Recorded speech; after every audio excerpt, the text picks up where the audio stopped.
எதுக்கு இந்த வாழ்க்கையை நம்ம வாழ்றோம்? பிறந்தோம், வளர்த்தாங்க, வளர்ந்தோம், படிக்க வச்சாங்க, படிச்சோம், அப்புறம் வேலைக்கு போனாங்க, வேலைக்கு போனோம், சரி, அப்புறம் சம்பாதிக்கணும், நானுங்க சம்பாதிச்சோம், அப்புறம் கடன் கட்டணும், கல்யாணம் பண்ணுனாங்க. எதுக்குடான்னு கேட்கவே இல்லை. கண்ணை மூடிட்டு போய் தாலி கட்டிட்டோம். சில பேர் மோதிரம் மாத்திட்டோம், கல்யாணமும் பண்ணிட்டோம். அடுத்து வீட்டுல ஏதாவது விசேஷம் இல்லையான்னு கேட்டு உயிர் எடுத்தாங்க. ஏன்டா என் வீட்டுல விசேஷம் வச்சா நீ ஏன்டா இவ்வளவு ஃபீல் பண்ற? நான் விசேஷம் வச்சா என்ன, வைக்காட்டி என்ன? What is your problem? நம்ம கேட்கல. விசேஷம் அப்படின்னா என்ன அர்த்தம்? என்னங்க அவ்வளவு கஷ்டமான கேள்வியா கேட்டேன் நானு? கஷ்டமான கேள்விக்கெல்லாம் பதில் நான் சொல்ல போறேன். உங்களை ஈஸியான கேள்வி தானே கேட்கறேன், பதில் சொல்லுங்க. விசேஷம்னா என்ன அர்த்தம்? குழந்தை குட்டி எல்லாம் பெத்துக்கல. நம்ம குழந்தைய பத்தி எவன் கேட்கறான் பாருங்க. நம்ம குழந்தை குட்டி பெத்துக்கிற பத்தி ஊர்ல போறவன், ரோட்ல போறவன் கேட்கறான். வீட்டுல ஏதாவது விசேஷம். இதுல பெரிய கூத்து என்னன்னா, ஒரு 2-3 வருஷம் ஆயிடுச்சுன்னா இவனுங்களை கண்ட்ரோலே பண்ண முடியாது.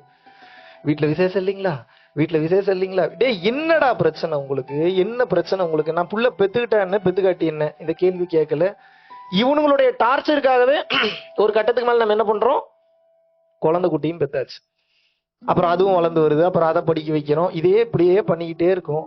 தூங்குறோம், எந்திரிக்கிறோம், பொண்டாட்டி சண்டை, புருஷன் சண்டை, அப்புறம் வீட்டு வேலைக்கு போறோம், அதை பண்றோம், இதை பண்றோம், பிசினஸ் பண்றோம், கோடி கோடியா சம்பாதிக்கிறோம். இடையில சில பேருக்கு உதவுறோம். அப்புறம் வயசாகுது, ஒரு கட்டத்துக்கு மேல கை காலில் பிரச்சனை வருது, அப்புறம் சுடுகாடு வருது, போய் படுத்துக்கிறோம். இதுதான் நடக்குது.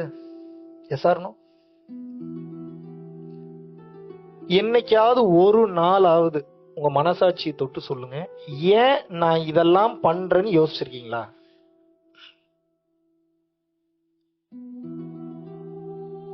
யாரும் யோசிக்கல. நீங்க யோசிச்சீங்க அப்படின்னா இங்க உட்கார்ந்துருக்க மாட்டீங்க நேரம். இந்த கேள்வி வந்திருந்தது அப்படின்னா நீங்க இந்த சீட்ல வந்து உட்கார்ந்துருப்பீங்க. சில பேருக்கு இந்த கேள்வி வரும், ஆனா அந்த கேள்விய ஃபுல்லா கோ த்ரூ பண்ணாம மறுபடியும் பழைய குருடி கதவு தொடடின்னு சொல்லி பழைய வாழ்க்கைக்குள்ளேயே மறுபடியும் என்டர் ஆயிடுறீங்க. இந்த கேள்வியை கேட்கணுமா கேட்க கூடாதா? ஒரு மனுஷன் பிறந்ததுல இருந்து சாகிற வரைக்கும் இந்த வேலைக்காக தான் பிறந்தானா? எந்திரிக்கிறோம், சாப்பிடுறோம், தூங்குறோம், எந்திரிக்கிறோம், சாப்பிடுறோம், தூங்குறோம், எந்திரிக்கிறோம், சாப்பிடுறோம், தூங்குறோம். இந்த உடம்பை எதுக்கு பயன்படுத்தினோம்? இந்த உடம்பை எதுக்காக படைச்சாங்க? ஏதாவது நம்ம சிந்திச்சிருக்கோமா நம்ம வாழ்க்கையில? இல்லவே இல்லை. இந்த சிந்தனை மட்டும்தான் ஒரு மனுஷனை மனித நிலையிலிருந்து கடவுள் நிலைக்கு உயர்த்தும். இப்போ நம்ம வெண்ணிலவன் பேசினா, அண்ணன் வந்து குரு, அண்ணன் வந்து மகான், அண்ணன் இப்படி, அண்ணன் அப்படி, ஐயா இப்படி, ஐயா அப்படி, ஐயா வந்து 3 வேளை சாப்பிடுவாரு, 3 வேளை குளிப்பாரு, எல்லாம் சொன்னா. நான் என்ன சொல்றேன்னா, நான் இருக்கிறதுலே 1ஆம் நம்பர் மானம் கட்டுவேன். விளையாட்டுக்கெல்லாம் சொல்ல, சீரியஸா தான் சொல்றேன். இல்ல வெக்கப்படுறதுக்கு என்ன, மறைக்கிறதுக்கு என்ன இருக்கு? நான் யாரு? 1ஆம் நம்பர் மானம் கட்டுவேன், 1ஆம் நம்பர் பிச்சைக்காரன், 1ஆம் நம்பர் அயோக்கியன், இன்னும் என்னென்ன கெட்ட வார்த்தை இருக்கோ எல்லாம் ஆட் பண்ணிக்கங்க. 1ஆம் நம்பர் பஞ்ச பரதேசி. இந்த உலகத்துல எவ்வளவு கேவலமான வார்த்தைகள் இருக்கோ அவ்வளவு கேவலமான ஒரு ஆள் நான். இத நான் உணர்ந்துட்டேன். இத நான் உணர்ந்ததுனால இன்னைக்கு என்ன எல்லாரும் கடவுள்ன்றாங்க. இது என்ன எனக்கு புரியல இந்த கான்செப்ட். நீங்க எல்லாம் உங்களை என்ன நினைச்சுக்கிறீங்க? நான் வாழ்க்கையிலேயே மிக மிக உயர்ந்தவன், எனக்கு வாழ்க்கையில தெரிய வேண்டிய விஷயம் எல்லாம் தெரிஞ்சிருச்சு, நான் உயர்ந்த நிலைக்கு நான் போயிட்டேன், எனக்கு சின்ன வயசுல இருந்ததோட இப்ப அறிவு ரொம்ப ஜாஸ்தி வந்துருச்சு, நான் பல கோடி ரூபாய் நான் சம்பாரிச்சிட்டேன், நான் எவ்வளவு பெரிய காடி வச்சிருக்கேன் தெரியுமா? நான் ரோல்ஸ் ராய்ஸ் யூஸ் பண்றேன், நான் ரேஞ்ச் ரோவர் யூஸ் பண்றேன், நான் பெரிய கார் வச்சிருக்கேன், நான் பெரிய வீடு வச்சிருக்கேன், நான் 3 பொண்டாட்டி கட்டியிருக்கேன். இதெல்லாம் ஒரு பெருமையா? எவன் ஒருவன் தன்னை தானே தாழ்த்தி கொள்கின்றானோ அவன் பிற உயிர்களால் உயர்த்தப்படுவான். எவன் ஒருவன் தன்னை தானே உயர்த்தி கொள்கின்றானோ அவன் பிற உயிர்களால் தாழ்த்தப்படுவான். அவ்வளவுதான், கிளாஸ் முடிச்சு எந்திரிச்சு போலாம். ஆனா நீங்க எந்திரிக்க மாட்டீங்க. கரெக்டா? அவ்வளவுதான். இதுக்கப்புறம் பேசுறதுக்கு என்ன இருக்கு? அம்மா சத்தியமா அவ்வளவுதான் கிளாஸ். என்ன கிளாஸ்? வாழ்க்கையில எவ்வளவுக்கு எவ்வளவு ஒருத்தன் கீழே தன்னை வச்சுக்கிறானோ அவ்வளவுக்கு அவ்வளவு வாழ்க்கையில ஒருத்தன் உயர்ந்து போய்கிட்டே இருப்பான். இவ்வளவுதாங்க தத்துவம். இதை புரிஞ்சுக்கிறதுக்கு இன்னும் உங்களுக்கு எத்தனை வருஷம் ஆகணும், எத்தனை வயசாகணும் நீங்க நினைக்கிறீங்க? இது இப்படி சொன்னா புரியாது உங்களுக்கு, நான் கிளியரா சொல்றேன். அடக்கம் அமரருள் உய்க்கும், அடங்காமை ஆறிருள் உய்த்து விடும். அடக்கம் என்பது மிகவும் அவசியம்ங்கிறார். அப்புறம் என்ன சொல்றாரு திருவள்ளுவர்? நல்லா கவனிக்கணும். தன் உயிர் தான் அற பெற்றானை ஏனைய மண்ணுயிரெல்லாம் தொழுங்கிறார். அப்பப்ப திருவள்ளுவரையும் கொஞ்சம் காரணம் இழுத்துப்பேன், ஏன்னா நான் சொன்னா நம்ப மாட்டீங்க. அதனால சின்ன சின்ன கோட் சொல்லுவோம், நல்லா கவனிக்கணும். தன்னுயிர் தானற பெற்றானை ஏனைய மண்ணுயிரெல்லாம் தொழும் அப்படின்னு என்ன அர்த்தம்? தான், தனக்கு, தான் குடும்பம் அப்படின்னு சொல்லி அந்த தான் என்கின்ற தன்மையை விட்டு எவன் ஒருவன் பிற உயிர்களின் நலன் கருதி வாழ ஆரம்பிக்கின்றானோ அவனை இந்த உலகத்தில் உள்ள உயிர்கள் எல்லாம் இறைவனாக பார்க்கும் என்று குறிப்பிடுகிறார். ஏன் இப்ப நான் பேசுறது, இப்ப நான் கொஞ்சம் மோசமானவன், இருக்கிறதுலே ரொம்ப ஒஸ்ட் ஃபெலோ இந்த வேர்ல்டு. ஏன் அப்படின்னா, ஏதோ பேசினேன் நீங்களும் ஏதோ கேட்டீங்க அப்படியே ஜாலியா போயிடலான்னு மட்டும் நினைக்காதீங்க. வேற வழியே இல்லை, நீங்க இதுக்கப்புறம் மாறித்தான் ஆகணும். நான் நல்லா தானப்பா இருக்கேன், தப்பான ஸ்டேட்மெண்ட். அப்படி யாரும் இனிமேல் சொல்லாதீங்க. நான் நல்லா இருக்கேன்னு நீங்க எப்ப சொல்ல ஆரம்பிச்சிட்டீங்களோ அப்பவே உங்களுடைய வாழ்க்கை கீழே போக ஆரம்பிச்சிருச்சுன்னு அர்த்தம். அதாவது இறைவனோட அருளால நான் நல்லா இருக்கேன்றது வேற. நான் எல்லாத்துலயும் சரியாதான் இருக்கேன்னா நீங்க அவுட் ஆயிட்டீங்கன்னு அர்த்தம். ஏன்? முதல்ல உங்களுக்கு எது சரின்னே தெரியாது, எவ்வளவு தூரம் நீங்க பயணம் பண்ண போறீங்கன்னு தெரியாது, உங்களுக்கு வாழ்க்கை எப்ப முடிய போகுதுன்னு தெரியாது, லேர்னிங்ன்றது வாழ்க்கையோட கடைசி வினாடி வரைக்கும் இருக்கும் அதுவும் தெரியாது. எல்லாத்தையும் நான் கத்துக்கிட்டேன்ற தன்மையில வாழும்போது நீங்க கடைசி மூச்சுன்னு ஒண்ணு விடுவீங்க. நோட் பண்ணிருக்கீங்களா? நான் கடைசி மூச்சு விட்டது இல்லைன்றீங்களா? கடைசி மூச்சு விடுறவனையாவது பாத்திருக்கீங்களா இல்லையா? எப்படி தெரியுமா கடைசி மூச்சு விடுவான்? எப்படி விடுவான்? அப்படி இழுப்பான். எப்படி இழுப்பான்? எப்படிங்க இழுப்பான்? இப்பயாவது விடுங்க கடைசி மூச்சு ஒரு டைம், அது திருந்துங்க. எப்படி விடுவான்? ஏன்? அவன் உயிர் வெளியே போக முயற்சி பண்ணுது. இந்த கடைசி வினாடியில அவன் மூச்சு போகும்போது கூட அவனுக்கு ஒரு லெசன் அங்க லேர்ன் பண்றதுக்கு இருக்குன்னு அர்த்தம். இப்ப சொல்லுங்க, யார் எல்லாருமே தெரிஞ்சுக்கிட்டவங்க இந்த உலகத்துல? அப்படி யாராவது இருக்காங்களா? நான் எல்லாத்தையும் தெரிஞ்சுக்கிட்டேன்னு யாராவது இருக்காங்களா? இருக்காங்களா? கற்றது கை மண் அளவுன்னு சொன்னாங்க. நான் சொல்ற கற்றது கை மண்ணுன்னா கூட அதிகம், கற்றது கை நுனி அளவு கூட கிடையாது. உங்க வாழ்க்கையில நடக்கக்கூடிய எல்லா பிரச்சனைகளுக்கும் மாபெரும் காரணம் என்ன அப்படின்னு வந்து கேட்டீங்கன்னா தெளிவா புரிஞ்சுக்கணும். உங்களுக்கு இருக்கக்கூடிய திமிரு வேற ஒண்ணுமே கிடையாது. உங்க வீட்டு திமிரு எங்க வீட்டு திமிரு எல்லாம் கிடையாது, அநியாயத்துக்கு திமிரு. கொஞ்சம் அழகா இருந்துட்டா உங்களை கையில பிடிக்க முடிய மாட்டேங்குது. ஒண்ணும் இல்ல, போற வழியில ஒருத்தர் மூஞ்சில ஆசிட் அடிச்சுட்டானா என்ன பண்ணுவீங்க? இவ்வளவு நாள் எதை வச்சு நீங்க பில்டப் பண்ணிட்டு இருந்தீங்க? உங்க அழகை வச்சுதான் பில்டப் பண்ணிட்டு இருந்தீங்க. இப்ப ஆசிட் அடிச்சுட்டான், இப்ப எதை புடிச்சிட்டு நீங்க வாழ்வீங்க? இத்தனை நாள் அழகு இருந்தது, அதை காமிச்சு வாழ்ந்தீங்க. அழகு இருந்தது, அதை காமிச்சு இம்ப்ரெஸ் பண்ணீங்க. நான் ஆண் பெண் ரெண்டு பேரையும் சேர்த்து தான் சொல்றேன், இது யாருக்குமே ஜெண்டர் பயாஸே கிடையாது இதுக்கு. இப்ப மூஞ்சில ஆசிட் அடிச்சுட்டான், அழகா இருக்குமா முகம்? இப்ப எதை காமிச்சு இம்ப்ரெஸ் பண்ணுவீங்க?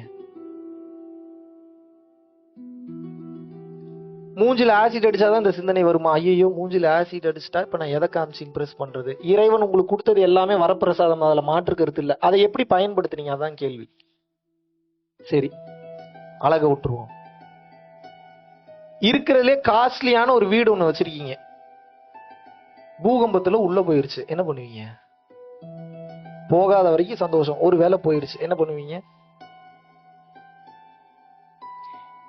எதை காமிச்சு பில்டப் பண்ணுவீங்க அப்புறம்? சரி, வீட்டை விட்டுருவோம்.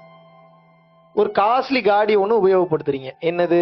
ஒரு ரோல்ஸ் ராய்ஸோ இல்ல வந்து பாத்தீங்கன்னா பிஎம்ஓ இல்ல ஒரு இதெல்லாம் வாங்க வேணான்னு சொல்ல, நல்லா கவனிக்க. இதெல்லாம் வச்சுக்கோங்க, இதெல்லாம் நாளைக்கே பரம்பொருள் ஃபவுண்டேஷன் எழுதி கொடுத்துருக்குன்னு சொல்லல, நல்லா கவனிக்கணும். இதெல்லாம் வச்சுக்கோங்க, பட் தெரிஞ்சுக்கிட்டு வச்சுக்கணும்.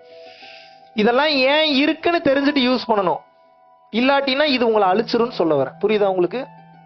ஒரு காஸ்ட்லியான காடி வச்சிருக்கீங்க, இந்த காஸ்ட்லியான காடி நாளைக்கு ஆக்சிடென்ட்ல அவுட்டு. அந்த காஸ்ட்லியான காடி வாங்க வச்சிருந்த ஒரு மிகப்பெரிய வேலை உங்களை விட்டு போயிருச்சு. மந்த்லி இஎம்ஐ கட்ட முடியல, அப்படி இல்லையா, ரெடி கேஷ் கொடுத்து ஒரு கார் ஒன்று வாங்கியிருக்கீங்க, அந்த கார் போயிருச்சு, டோட்டல் லாஸ். அந்த கார் என்ன? டோட்டல் லாஸ்னா என்ன? இன்சூரன்ஸும் கிளைம் பண்ண முடியாது, மறுபடியும் அந்த காரை யூஸ் பண்ணவும் முடியாதுன்னு அர்த்தம். இப்ப எதை காமிச்சு எதை பில்டப் பண்ணி வாழ்வீங்க?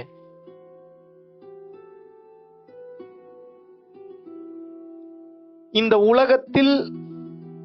உலகத்திலிருந்து நீங்கள் எடுக்கக்கூடிய எந்த ஒரு பொருளும் நிரந்தரமானது கிடையவே கிடையாது. இத முதல்ல புரிஞ்சுக்கணும். நீங்க மறைச்சு வச்சு பேசுறதுக்கு எதுவும் இல்லை, நல்லா கவனிக்கணும். இந்த உலகத்திலிருந்து எடுக்கக்கூடிய எந்த விதமான பொருட்களும், உங்களுக்கு கொடுக்கப்பட்ட அறிவும், உங்களுக்கு கொடுக்கப்பட்ட அழகும், உங்களுக்கு கொடுக்கப்பட்ட பொருளும், உங்களுக்கு கொடுக்கப்பட்ட பொறுப்பும், உங்களுக்கு வாய்க்கப்பட்ட தாயும் தந்தையும், உங்களது கணவனும் மனைவியும் குழந்தையும், ஒருத்தம் கூட உங்க கூட வரமாட்டான். உங்களுக்கு ஒரு கஷ்டம் நான் எழுதி வச்சுக்கோங்க. இல்லையே என் புருஷன் கூட வராரு, கடைசி வரைக்கும் கூட வருவாரான்னு யோசிச்சு பார்க்கணும். இல்லையே என் மனைவி கூட வராளே, கடைசி வரைக்கும் கூட வருவாங்களான்னு யோசிச்சு பார்க்கணும். அப்ப என்ன எழுதிட்டாரு? காதற்ற ஊசியும் வாராதுக்கான் கடைவழிக்க. டேய், நீ ஒரு ஊசியில நூல் கோர்க்கணும்னா அதுக்கு ஒரு ஓட்டை இருக்கணும் அந்த ஊசிக்கு பின்னாடி, அதானே? அதான் காதற்ற ஊசி. அந்த காது இல்லாத அந்த ஊசி இருக்குல்ல, அது தங்க ஊசியா இருந்தாலும் ஏதாவது பிரயோஜனம் இருக்கா? வேணா நீங்க வச்சு உங்களை வேணா குத்திக்கலாம், உங்க கண்ணை வேணா நீங்களே குத்திக்கலாம். வேற அதை வச்சு பயன்படுற மாதிரி ஏதாவது ஒரு விஷயம் சொல்லுங்க, பயன்படுத்த முடியுமா? நோவே. இதுல நீ என்ன தெரிஞ்சுக்கணும்? பிறப்பு என்ற ஒன்று வந்தவுடன் இறப்பு என்ற ஒன்று உங்களுக்கு தீர்மானிக்கப்பட்டு விட்டது. அதில் எந்தவித மாற்று கருத்தும் இல்லை. ஆனா இதுல பிரச்சனை என்ன அப்படின்னா, ஜாலியா போறேன்ற, நீங்க ஜாலியா தான் வாழணும். ஆனா ஜாலியா வாழ்றதுன்னா என்னன்னு தெரியாம ஜாலியா வாழ்ந்துட்டு இருக்கீங்க. இது எங்க கொண்டு போய் முடிக்கணும் பாத்தீங்கன்னா, இப்பவே உங்களுக்கு வண்டி ஓட்டுறதுல கண்ட்ரோல் இல்ல. லெஃப்ட் போறீங்க, ரைட்டு போறீங்க, இஷ்டத்துக்கு லேண்ட் மாதிரி ஓட்டுறீங்க, யூட்டன் பண்ண வேண்டிய இடத்துல ரிவர்ஸ் வரீங்க, ரிவர்ஸ் வர வேண்டிய இடத்துல யூட்டன் பண்றீங்க, தப்பா காடி ஓட்டிட்டு இருக்கீங்க. இப்படியே ஓட்டிக்கிட்டு இருந்தீங்கன்னா ஒரு கட்டத்துக்கு மேல என்ன ஆகுனா ஆக்சிடென்ட் ஆகி செத்து போயிருவீங்கன்ற. இந்த உடம்பு என்கின்ற இந்த காடிய ஓட்டுறதுக்கு ஒரு சில ஃபார்முலா இருக்கு, அது தெரிஞ்சுக்கணும். இது வாங்க அடுத்து ஈப்போல கிளாஸ் நடக்குது, நான் அங்க சொல்லித்தரேன்லாம் சொல்ல விரும்பல. ஏன் அப்படின்னா நான் கொஞ்சம் வில்லங்கமானவன். எப்படி நாளைக்கு நானும் உயிரோடு இருப்பேனான்னு தெரியாது, நீங்களும் உயிரோடு இருப்பீங்களான்னு தெரியாது. S or no? 25ஆம் தேதி ஈப்போ வரைக்கும் நான் உயிரோட இருந்தா தான் ஈப்போ கிளாஸ். 25ஆம் தேதி நான் உயிரோட இல்லைன்னா ஈப்போ கிளாஸ் வச்சா என்ன, வைக்காட்டி என்ன? Yes or no? அதனால இன்னைக்கே முடிஞ்ச அளவுக்கு இந்த 1 மணி நேரத்துல 1.5 மணி நேரத்துல எவ்வளவு சொல்லித்தர முடியுமோ சொல்லித்தரேன். எஸ்கேப் ஆயிருங்க. இன்னைக்குள்ள இந்த உண்மையை நீங்க தெரிஞ்சுக்கிட்டீங்கன்னா கூட நாளான்னைக்கு உலக அழியுதுன்னு வச்சுப்போம். இன்னைக்கு இந்த உண்மையை தெரிஞ்சுக்கிட்டு நாளைக்கு கொஞ்ச நேரம் உட்காந்து பிராக்டிஸ் பண்றீங்க, இல்ல அந்த சிந்தனையில உங்க மனம் மாறுது, ஞானத்துல டிராவல் பண்ண ஆரம்பிச்சிட்டீங்கன்னா நாளான்னைக்கு இந்த உலகம் அழியுது அப்படின்னா நீங்க அட்லீஸ்ட் இந்த ஒரு நாள் முயற்சி பண்ணீங்கல்ல, இந்த ஒரு நாள் முயற்சிக்காக இறைவன் அடுத்த பிறவி உங்களுக்கு நல்ல பிறவியா கொடுப்பார். புரிஞ்சுக்க முடியுதா நான் சொல்றது? இன்னும் நீங்க திரும்பவே இல்லை, இன்னும் நீங்க ஞானம் பக்கம் வரல. ஞானம்னா என்னப்பா? முதல்ல என்னப்பா ஞானம்னு பேசுறீங்க? ஞானம்னா என்ன? நீங்க சொல்லுங்க, ஞானம்னா என்ன? தெளிவு. வேற எனி அதர் ஐடியா? சும்மா சொல்லுங்க, தப்பா சொன்னாலும் நான் ஒன்னும் உங்களுக்கு குறையெல்லாம் சொல்ல மாட்டேன். சொல்லுங்க, ட்ரை பண்ணலாம். என்னையவே பேச வச்சு உயிர் எடுக்கலான்னு பாக்குறீங்க பாருங்க. விடுவேன்னா நான். சொல்லுங்க. அறிவு வேற, சாரி நாலேஜ் வேற, சரண்டர் வேற, பக்குவம் தெளிவு ஓகே, வேற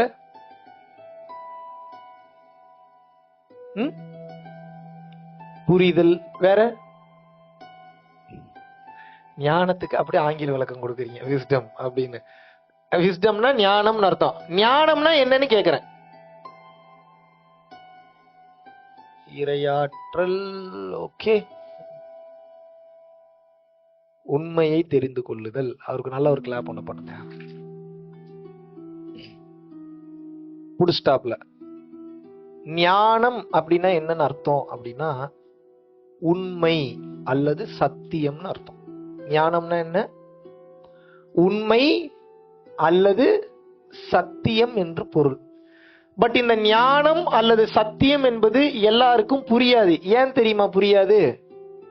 நீங்க பொய்யிலேயே வாழ்ந்து பொய் உங்களுக்கு பிடிச்சு போய் பொய்யில சுகம் காண அதுல நீங்க டிராவல் பண்ணி அதுலயே ஆரம்பிச்சிட்டதுனால உண்மைன்னு ஒண்ணு இருந்தாலும் அதுல டிராவல் பண்றதுக்கு உங்க யாருக்கும் இன்ட்ரெஸ்ட் இல்ல. அது எவ்வளவு பெரிய சுகம் லேட்டரா கொடுக்கட்டுங்க, முதல்ல இன்னைக்கு எனக்கு சுகம் வேணுங்க, அதனால நான் பொய்யிலேயே வாழ்ந்துக்கிறேன்றீங்க. இதை ப்ரூவ் பண்ணிடலாமா? ப்ரூவ் பண்ணிடலாமா?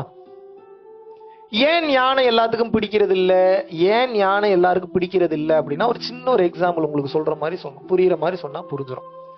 ஒரு எக்ஸாம்பிளுக்கு சொல்றேன். இப்ப அழகான ஒரு பொண்ணை பார்த்து, இல்ல அழகான ஒரு பொண்ணு ஒரு பையனை பார்த்து, உன் கண்ணு எவ்வளவு கியூட்டா இருக்கு அப்படின்னு சொல்றோம். இது நல்ல வார்த்தை தானே, ஒன்னும் தப்பான வார்த்தை ஒண்ணும் இல்லையே. காலையில தூங்கி எந்திரிச்சோடனே கண்ணை பார்த்த எவனோ ஒருத்தன் இந்த வார்த்தையே சொல்லுவானா? உங்களுக்கு ஞானத்தை இதுக்கு மேல எளிமையா எனக்கு விளக்கம் கொடுக்கவே முடியாது. உன்னுடைய கூந்தலின் நறுமணம் எவ்வளவு அருமையா இருக்கு. உண்மையாவே குளிக்காம 4 நாள் இருந்த ஒருத்தன் அந்த கூந்தலின் நறுமணத்தை மோந்து பார்த்துட்டு, உன்னுடைய கூந்தலின் மனம் மிகவும் அழகாக இருக்கு, மிகவும் அருமையா இருக்கு சொல்லுவானா? சொல்லுவானா? நெற்றிக்கண் திறப்பினும் குற்றம் குற்றமேன்னு சொல்லி நக்கீரரே ப்ரூவ் பண்ணிட்டாரு. பெண்களின் கூந்தலிற்கு இயற்கையில் மனமே இல்லை அப்படின்னு சொல்லி நக்கீரர் வாதாடுறாரு. சிவபெருமான் என்ன சொல்றாரு? இல்ல இருக்குன்றார். வேணும்னே வந்து வம்புழுக்கிறாரு. அவர் வேற மேட்ரு, அவர் வந்தது வேற விஷயத்துக்காக வந்தாரு. இருந்தாலும் அப்புறம் சண்டை போடுறாரு, அப்புறம் நெத்திக்கண்ணை திறக்கிறாரு, எரிக்கிறாரு. இருந்தாலும் நீ செஞ்சது தப்புதான்றாப்ல. அதுக்கப்புறம் அவருக்கு உயிர் கொடுக்குறாரு, அது வேற கணக்கு. இருந்தாலும் கூட உண்மை என்ற ஒன்று இருக்கு இல்லையா? இப்ப எதுக்கு இதை சொன்னேன் அப்படின்னா, ஜோக்ஸ் அப்பார்ட், இதுல இருக்கிற உண்மையை தெரிஞ்சுக்கணும். இந்த மாதிரி தான் பொய் சுகங்களுக்கே உங்களது மனமும் உங்களது உடலும் பழகி விட்டது முழுக்க முழுக்க. இப்போ ஒரு எக்ஸாம்பிளுக்கு நான் சொல்றேன். உங்களை கல்யாணம் பண்ண வேணான்னு சொல்ல, லவ் பண்ண வேணான்னு சொல்ல, லிவிங்ல இருக்க வேணான்னு சொல்ல, குழந்தை குட்டி பெத்துக்க வேணான்னு சொல்ல, நான் எதுவுமே சொல்லல. நான் ஒன்னே ஒண்ணுதான் சொல்றேன். எதுக்கு நான் இதெல்லாம் பண்றேன்? இந்த கேள்வியை மட்டும் கேட்கணும் நீங்க அப்பப்போ. இந்த கேள்வி கேட்டீங்கன்னா தான் பதில் கிடைக்கும், இல்லை என்றால் பதில் கிடைக்காது. ஏன் ஞானம் ஒருத்தனுக்கு அவசியம் அப்படின்னா, கடைசி வரைக்கும் உண்மையை உங்களால தெரிஞ்சுக்க முடியாம போயிடும். அது உண்மை உண்மைன்றியா? அப்படி என்னதான்டா உண்மை? எவ்வளவு பெரிய உண்மை சொல்லிடலாமா? வெளிப்படையா சொல்லிடலாமா? என்னதான்டா உண்மை? அப்படி இங்க என்னதான் இருக்கு? இங்க ஒண்ணுமே இல்ல, அதான் உண்மை. என்னடா சேர் இருக்கு, டவுசர் இருக்கு, பேண்ட் இருக்கு, லைட் இருக்கு, பின்னாடி இவ்வளவு பெரிய எல்இடி இருக்கு, சட்டை இருக்கு, வேஷ்டி இருக்கு, மைக் இருக்கு, இல்லன்றியே. இருக்கு ஆனா இல்ல. குழப்பறானா? கரெக்டா சொல்றேனா? கரெக்டா இருக்கு, ஆனா லைட்டா குழப்பற மாதிரி இருக்கு. கொஞ்சம் தெளிவா சொல்லலாமா? உங்களுக்கு புரியுற மாதிரி சொல்றேன். இந்த 2 கண்களுக்கு பேர் ஊனக்கண்கள். இந்த 2 கண்களுக்கு பேர் என்ன? ஊனக்கண்கள். இந்த 2 கண்கள் வழியாக நீங்கள் எதை பார்த்தாலும் இருப்பது போல தோன்றும், ஆனால் உண்மையில் அந்த பொருள் அங்கே இல்லை. இது உங்களுக்கு இப்ப புரியாது. அது ஒரு குறிப்பிட்ட லெவலுக்கு மேல நீங்க பயிற்சி பண்ணியோ இல்ல ஜீவகாருண்யத்துல இருந்து உயிர்களுக்கு சேவை செய்யும் போதுதான் புரியும். இப்போதைக்கு ஜஸ்ட் கண்டென்ட்டை மட்டும் புரிஞ்சுக்குங்க. இந்த 2 கண்கள் வழியாக நீங்கள் பார்க்கக்கூடிய எந்த பொருளும் உண்மை இல்லை. மரம் இருக்கு ஆனா இல்ல, காத்து இருக்கு ஆனா இல்ல, போர்டு இருக்கு ஆனா இல்ல. இதை எப்படி ப்ரூவ் பண்ணலாம்? கார்ல போயிட்டே இருக்கீங்க, போயிட்டு இருக்க முன்னாடி தண்ணீர் இருப்பது போல தோன்றும். ஸ்லோ பண்ணி இறங்கி போய் பாத்தீங்கன்னா தண்ணி இருக்காது. அந்த தண்ணிக்கு பேர் என்ன? காணல் நீர், அல்லது இங்கிலீஷ்ல சொல்லணும்னா மிராஜ். அங்க இருக்கு ஆனா இல்ல. அதுபோல இறைவன் இந்த உலகம் எனும் மாயையை ரொம்ப பியூட்டிஃபுல்லா, மிகப்பெரிய இன்ஜினியரிங் மைண்டோட ஒரு பிசுறு கூட இல்லாம பெர்ஃபெக்ட்டா கிரியேட் பண்ணியிருக்கிறாரு. ஆனா அதை உங்களால கண்டுபிடிக்க முடியாது. இதுல பெரிய கூத்து என்னன்னா, இதுக்குள்ள இருக்கிற வரைக்கும் உங்களால அதை கண்டுபிடிக்கவே முடியாது. இதனாலதான் இதற்கு பேர் மாயை என்று வைத்தார்கள். இதுக்கு பேர் என்ன? மாயை. மாயை என்றால் என்ன அர்த்தம் அப்படின்னா, பொய் என்று பொருள். அப்ப மெய் என்பது என்ன? இந்த உடலையும் மெய் என்று கூறுவார்கள், பட் இந்த உடலும் பொய் தான். அப்ப உண்மையான மெய் என்பது என்ன? ஒண்ணும் இல்ல. ந புண்ணியம் ந பாபம்ங்கிறார் ஆதிசங்கரர். என்ன சொல்றாரு? இங்க பாவமும் இல்ல புண்ணியம் இல்ல. எப்போ? தெரிஞ்சவனுக்கு. தெரியாதவனுக்கு எல்லா பாவமும் இருக்கு, எல்லா புண்ணியமும் இருக்கு. தெரிஞ்சவனுக்கு தான் புண்ணியம் இல்ல பாவம் இல்ல. இரவும் இல்லை பகலும் இல்லை, நல்லதும் இல்லை கெட்டதும் இல்லை, ஆணும் இல்லை பெண்ணும் இல்லை, நிலமும் இல்லை நீரும் இல்லை, காற்றும் இல்லை, ஒளிமண்டலமும் இல்லை வளிமண்டலமும் இல்லை, எதுவும் இல்லை. ஆனா எல்லாம் இருப்பது போலவே தோன்றும். ஏன்? இதெல்லாம் இல்லைன்னு சொல்லி எது தெரியுமா பார்க்கும்? உங்களோட ஆன்மா தான் பார்க்கும். அந்த ஆன்மாவை ஒரு டப்பாக்குள்ள போட்டு அடைச்சிட்டானுங்க. அந்த டப்பாக்கு பேரு உடல்னு அர்த்தம். இந்த உடலுக்குள்ள உங்களுடைய ஆன்மா இருக்கிற வரைக்கும் இது பொய்யாக தோன்றும், ஆனால் இது எதுவும் உண்மை கிடையாது. இது எல்லாமே இருக்கிற மாதிரி தெரியும், ஆனா இது எதுவுமே இல்லை. உண்மை போல தோன்றும், ஆனால் இது எதுவும் உண்மை இல்லை. இருந்தாலும் வேற வழி இல்லை. இந்த உலகத்துல நம்ம வாழ்ந்துதான் ஆகணும். எப்படி வச்சிருக்கான் பாருங்க ஆப்பு. இப்ப என்னதான் என்னை செய்ய சொல்றேன்? காலம் போற கடைசி வரைக்கும் வெயிட் பண்ணணும். இதுல 2 வகையில வெயிட் பண்ணி சாகலாம். ஒண்ணு, தெளிவோட செத்து அடுத்த பிறவி இல்லாம போகலாம். அப்படி இல்லைன்னா தெளிவில்லாம செத்து மீண்டும் எதுக்காக ஆசைப்பட்டீங்களோ அதை அடையிறதுக்காக, இப்ப ராமசாமி குப்புசாமின்னு இருக்கீங்கன்னா அடுத்து மணிகண்டன் சுப்பிரமணியன் இன்னொரு பேர்ல வருவீங்க. ஏன்? உங்கள் மனம் ஒரு விஷயத்திற்காக ஆசைப்பட்டது. நீங்கள் ஆசைப்பட்ட அந்த காரணத்திற்காக இறைவன் பெரும் கருணை கொண்டு உங்களுக்கு மீண்டும் இன்னொரு உடலை கொடுக்கிறார். அவர் உங்களுக்கு கெட்டது பண்ணல. அவர் என்ன பண்றாரு? நீ தானே இங்க வாழணும்னு ஆசைப்பட்ட, வாழு, போ, செகண்ட் ரவுண்ட் போயிட்டு வான்னு இன்னொரு உடலை கொடுத்து அனுப்புறாரு. இதுதான் நடக்குது. மீண்டும் மீண்டும் இது நடக்கும். மீண்டும் மீண்டும் நடக்கும். again and again and again and again and again and again and again it will happen in your life.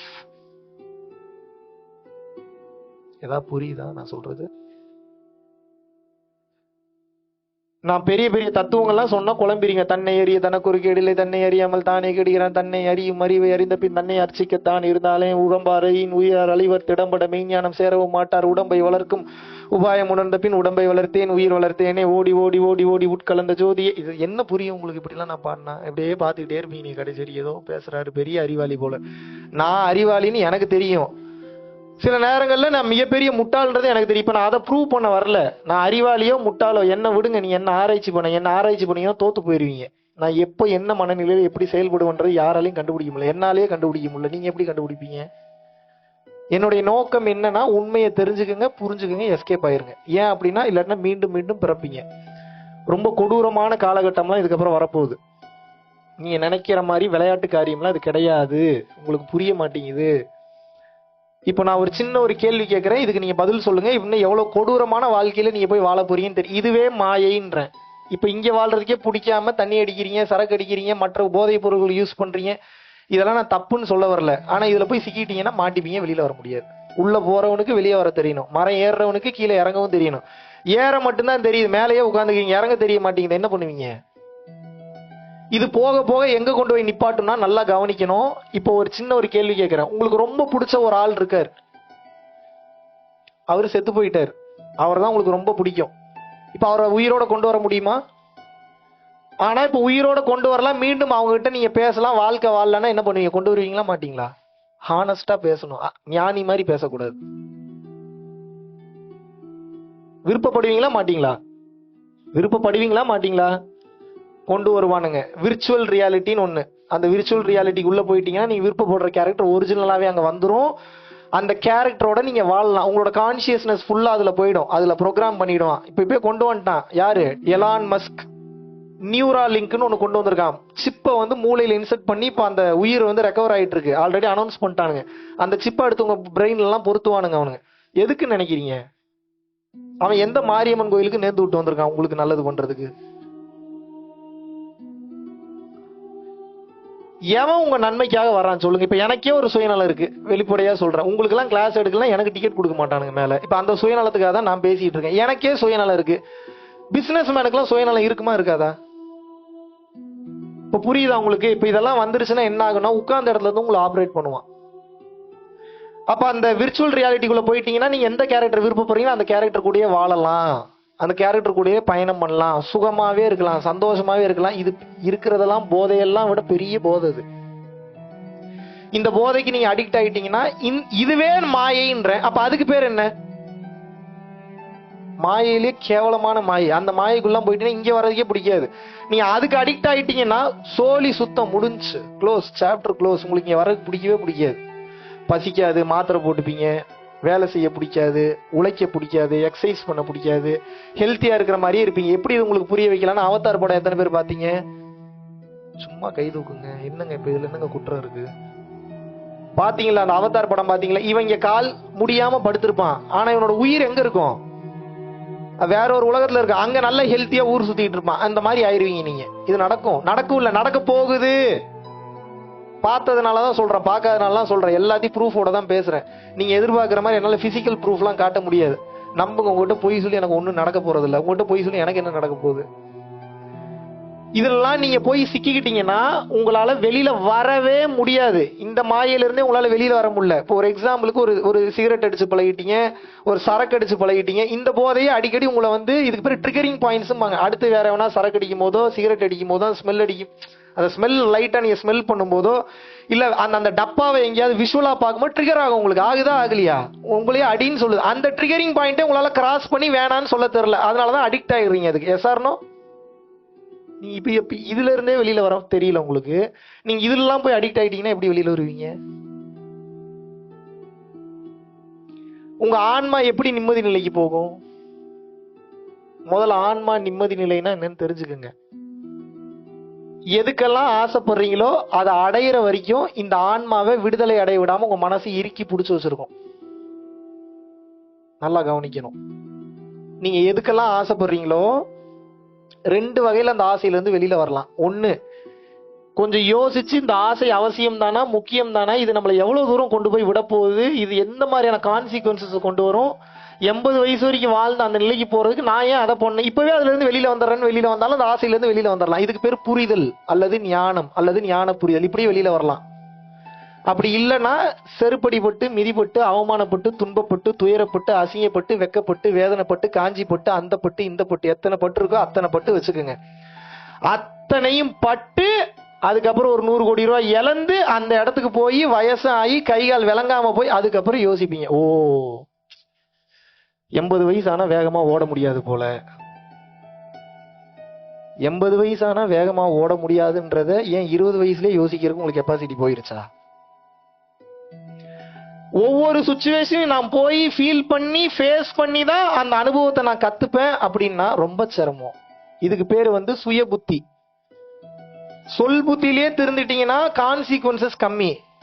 சுய புத்தியில திருந்துறவும் திருந்தலாம். ஆனா அதுக்கெல்லாம் ரொம்ப தைரியசாலியா இருக்கணும், வில் பவர் ரொம்ப ரொம்ப ஜாஸ்தி இருக்கணும், உள்ள போறவனுக்கு வெளியில வர தெரியணும். அப்படிலாம் இருக்கிறவங்க ரொம்ப ரொம்ப ரொம்ப ரொம்ப கம்மி. சிக்கிப்பீங்க, மாட்டிப்பீங்க, உங்களால் நிச்சயமாக வெளியே வர முடியாது. புரிந்து கொள்ளுங்கள், இந்த உலகம் என்பது மாபெரும் மாயை. உங்களை அழிப்பதற்குண்டான அனைத்து பிளானையும் போட்டானுங்க. நீங்கள் இன்று உண்ணக்கூடிய உணவு உணவல்ல, விஷம். மண் மலடாகி விட்டது, காற்று மாசுபட்டு விட்டது, நீர் கலப்படம் செய்யப்பட்டு விட்டது, நீங்கள் உண்ண அஜினோமோட்டோ கலக்கப்பட்டு விட்டது. இப்போ ஒரிஜினல், இப்போ ஒருத்தன் நல்லெண்ணெய்னு ஒண்ணு கொடுக்கறான், அதுக்கு என்ன தெரியுமா விளக்கம் கொடுக்குறான்? கசப்பு சுவையே இல்லாத சுத்தமான நல்லெண்ணெய். அடே கசப்பு சுவை இல்லைன்னா அது நல்லெண்ணெயே இல்லடா, நீ என்னடா நல்லெண்ணெய் கொடுக்குற? எனக்கு புரியலையே. முதல்ல நம்ம எப்படி விளக்கிட்டு இருந்தோம்? பேஸ்ட் பிரஷ் வச்சா விளக்கிட்டு இருந்தோம். வேப்பங்குச்சி, பல்பொடி, செங்கல், வெறுங்கை இதை வச்சு விளக்கிட்டு இருந்தோம். அப்புறம் கொஞ்சம் கொஞ்சமா வந்தான், உப்பு வச்சு விளக்கணும். அப்புறம் என்ன பண்ணா, கொஞ்சம் கொஞ்சமா வந்தான், அப்புறம் பேஸ்ட்டுக்கு மாத்தினா, அப்புறம் அதை மாத்தினா, இதை மாத்தினா. இப்ப என்ன சொல்றான்? உங்க பேஸ்ட்ல உப்பு இருக்கான்னு மறுபடியும் கேட்கறான். நான் கேட்கிறேன், உங்களுக்கு அறிவு இருக்கா? ஏண்டா எங்க இருந்து ஆரம்பிச்சு எங்க கொண்டு வந்து மீண்டும் என்ன பேஸ்ட்ல உப்பு இருக்கான்ற அளவுக்கு நீ கேட்கறனா, நம்ம எந்த அளவுக்கு இன்றைக்கு வந்து பயன்படுத்திக்கிட்டு இருக்கான் பாருங்க. நம்ம இது நம்ம விளையாட்டா எடுத்துக்கொண்டாலும் கூட நவீன யுகம் நம்மை ஆட்கொண்டு வருகின்றது. உண்மையை மறந்து கொண்டே போகிறோம். இந்த உண்மையை நீங்கள் தெரிந்து கொள்ளவில்லை என்றால் நிச்சயமா சொல்றேன், இன்னும் பல 100 பல்லாயிரம் பல லட்சம் பிறவிகள் நீங்க எடுப்பீங்க. திருமூலர் திருமந்திரத்தில் மிக தெளிவாக எழுதுகிறார், பாவம் நீ அதிகமாக செய்தாய் என்றால் மலத்தில் ஊறும் புழுவாக நீ பிறப்பாய். அப்படின்னா என்ன அர்த்தம்? புரிஞ்சுதானே என்ன சொல்றேன்னு? பாவம் நீ அதிகமாக செய்தாய் என்றால் மலத்தில் ஊறும் புழுவாகவும் நீ பிறப்பாய். அப்படின்னா என்ன அர்த்தம்? மறுபடியும் உங்களுக்கு இந்த மனித உடல் கிடைக்குமான்றது டவுட் தான். ஏன் மனித உடல் அவ்வளவு சிறப்பு? மனித உடலில் இருக்கும் போதுதான் நீங்கள் பிறவியற்ற நிலைக்கு நீங்கள் செல்ல முடியும். இல்லை என்றால் மீண்டும் டீகிரேட் ஆகிறதுக்கு வாய்ப்பு இருக்கு. கை கால் விளங்காம பிறக்கிறதுக்கு வாய்ப்பு இருக்கு, கண்ணு தெரியாம பிறக்கிறதுக்கு வாய்ப்பு இருக்கு, நோய்களோட பிறக்கிறதுக்கு வாய்ப்பு இருக்கு, மோசமான தாய் தகப்பனுக்கு பிறக்கக்கூடியதற்கு வாய்ப்பு இருக்கு, மோசமான பொண்டாட்டி அமைய வாய்ப்பு இருக்கு, மோசமான புருஷன் அமைய வாய்ப்பு இருக்கு. எல்லாம் சரியா இருந்தாலும் ஒரு புள்ள தப்பா பிறந்ததுன்னா உங்க மான மரியாதைக்கு எடுத்து நடுத்தருவுல கொண்டு வந்து நிப்பாட்டிடுவான். நிச்சயமாக நடக்கும். சுகமா வாழ்றீங்களா, கஷ்டத்தோட வாழ்றீங்களா? பதில் சொல்லுங்க. சந்தோஷமா வாழ்றீங்களா, கஷ்டத்தோட வாழ்றீங்களா? அப்ப சந்தோஷமே கிடைக்கல உங்களுக்கு. பொய் பேசக்கூடாது, உண்மையை சொல்லணும். சந்தோஷம் இருக்கா இல்லையா வாழ்க்கையில? Very good. கஷ்டம், சந்தோஷம் எத்தனை % இருக்கு? 50-50. ஏங்க இப்படி இவ்வளவு பெரிய பொய் பேசுறீங்க? ஏங்க ஒருத்தர் இந்தியால இருந்து கிளம்பி வந்தானே என்ன பொய் வேணாலும் பேசுவீங்களா நீங்க? கொஞ்சம் ஏமாந்தவன்லாம் உட்கார்ந்தா என்னையே நம்ப வச்சிருக்கோம், ஒருவேளை 50-50 தான் கிடைக்கும் போல அப்படின்னு. 20% சந்தோஷத்துக்காக 80% கஷ்டத்தை அனுபவிச்சுட்டு இருக்கீங்க. தான் நடக்குது உங்க வாழ்க்கையில. 20 ஜாஸ்தி, லெஸ் தென் 10% தான் உங்களுக்கு சந்தோஷம் கிடைக்குது. சந்தோஷம்னா முதல்ல என்னன்னு நினைக்கிறீங்க?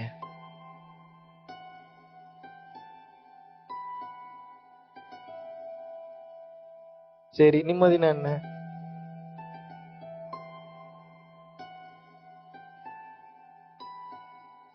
மறுபடியும் சொல்றேன், இந்த வாழ்க்கையை உங்களை நான் வாழ வேணான்னு சொல்லல. உங்களுக்கு பிடிச்ச மாதிரி வாழுங்க, ஊர் சுத்துங்க, கார் வாங்குங்க, ஹெலிகாப்டர்ல போங்க, எல்லாம் பண்ணுங்க. ஆனா இதெல்லாம் நிரந்தரம் இல்லைன்றது தெரிஞ்சு போகணும். இல்லாட்டினா மறுபடியும் போக தூண்டும். மறுபடியும் அந்த ஆசை உங்களை விடாது. நல்லா கவனிங்க. சந்தோஷம்னா என்னன்னு அர்த்தம் அப்படின்னா, சந்தோஷத்துக்கு முதல்ல ஒருத்தன் போகணும் அப்படின்னா முதல்ல மனசுனா என்னன்னு தெரிஞ்சுக்கணும். மனசுனா என்னன்னு தெரிஞ்சுக்கிட்டாதான் திருப்தி நிலைக்கு போவீங்க. திருப்தி நிலைக்கு மனசு போனாதான் சந்தோஷத்துக்கு போவீங்க, இல்லைன்னா போக மாட்டீங்க. இவ்வளவுதான் ரகசியம். முதல்ல இது எப்படின்னு சொல்றேன், நல்லா கவனிங்க. இப்ப உங்ககிட்ட வந்து ஒரு 1 மில்லியன் ரிங்கெட்ஸ் இப்ப நான் கொடுக்குறேன். எப்படி இருக்கும்? வேண்டான்னு விட்டுட்டு போயிருவீங்களா? டாக்ஸ் ப்ராப்ளம்லாம் நான் கட்டிக்கிறேன், வரக்கூடிய பஞ்சாயத்தை நான் பாத்துக்கிறேன். இப்போ உங்களுக்கு 1 மில்லியன் ரிங்கெட்ஸ் உங்க கையில கொடுக்குறேன், ஃபுல்லா 100 ரிங்கெட்ஸ் நோட்ஸ். எப்படி இருக்கும்? எப்படி இருக்கும்? சந்தோஷமா. ஏன் சந்தோஷமா இருக்கு? இப்ப நான் ஒரு கேள்வி கேட்கிறேன், பதில் சொல்லணும். அர்ஜென்ட்டா வயித்த கலக்குது உங்களுக்கு, பாத்ரூம் எல்லாம் லாக் பண்ணி இப்ப 1 மில்லியன் ரிங்கெட்ஸ் வைக்கிறேன், என்ன பண்ணுவீங்க?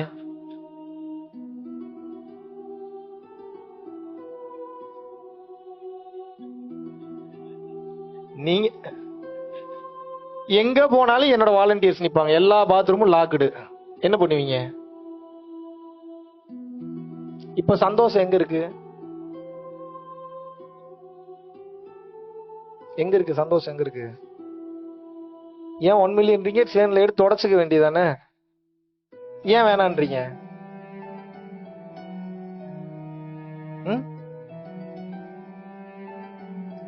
இப்போ 1 மில்லியன் ரிங்கெட்ஸ் சந்தோஷம் இருக்கு. இத்தனை வருஷம் காலம் நீங்க நினைச்சு வாழ்ந்துட்டு இருந்திருக்கீங்க பாருங்க. இது புரியறதுக்கே நமக்கு எத்தனை வயசு? 50-60 வயசு ஆயிடுச்சு ஒரு சில பேருக்கு, ஒரு சில பேருக்கு 30-40 வயசு, ஒரு சில பேருக்கு 28 வயசு.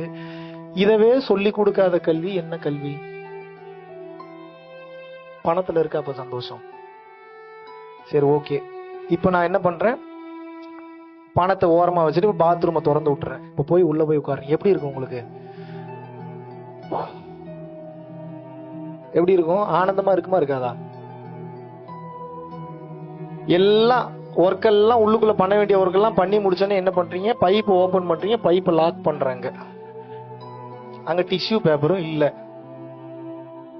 இப்ப பாத்ரூம் சந்தோஷமா, தண்ணி சந்தோஷமா? சொல்லுங்க, பதில் சொல்லுங்க. தண்ணி தான் சந்தோஷம். பாத்ரூம் சந்தோஷமா இப்ப உங்களுக்கு? இப்ப எது சந்தோஷம்? தண்ணி தான் சந்தோஷம். சரி, போய் தொலை, இது நல்லா இருக்கட்டும் சொல்லி தண்ணியை ஓபன் பண்ணி விட்டுறேன். தண்ணி நீங்க யூஸ் பண்ண வேண்டியதுல யூஸ் பண்ணிட்டு கதவை திறக்கிறீங்க, வெளியில லாக் பண்ணிடுறேன். கடுப்பாகுமா ஆகாதா உங்களுக்கு? துறடா, வேலை இருக்குடா, அடுத்துக்கு போகணும்டா. சரி, திறந்து இப்ப வெளியில விடுறேன். வெளியில விட்டோன்னே நான் என்ன பண்றேன், இப்ப இந்த 1 மில்லியன் ரிக்கெட்ஸ் நீங்க வச்சுக்கங்கன்றேன். இப்ப எப்படி இருக்கும்? சும்மா சொல்லுங்க, நடிக்காதீங்க, சொல்லுங்க. எதை சொன்னாலும் ஏதோ ஒண்ணு சொல்லுவானேன்ற மாதிரியே பாக்காதீங்க.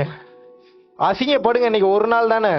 என்னைய எப்படி அசிங்கப்படுத்திருப்பாங்க எனக்கு இந்த தெளிவெல்லாம் கொடுக்கும்போது. எனக்கு வேற மாதிரி கொடுத்தாங்க, உங்களுக்கு நான் இக்காலத்துக்கு தகுந்த மாதிரி உங்க ஸ்டைல்ல கொடுக்குறேன். இப்ப அந்த 1 மில்லியன் ரிங்கெட்ஸ் கொடுக்குறேன். இப்ப எப்படி இருக்கும்?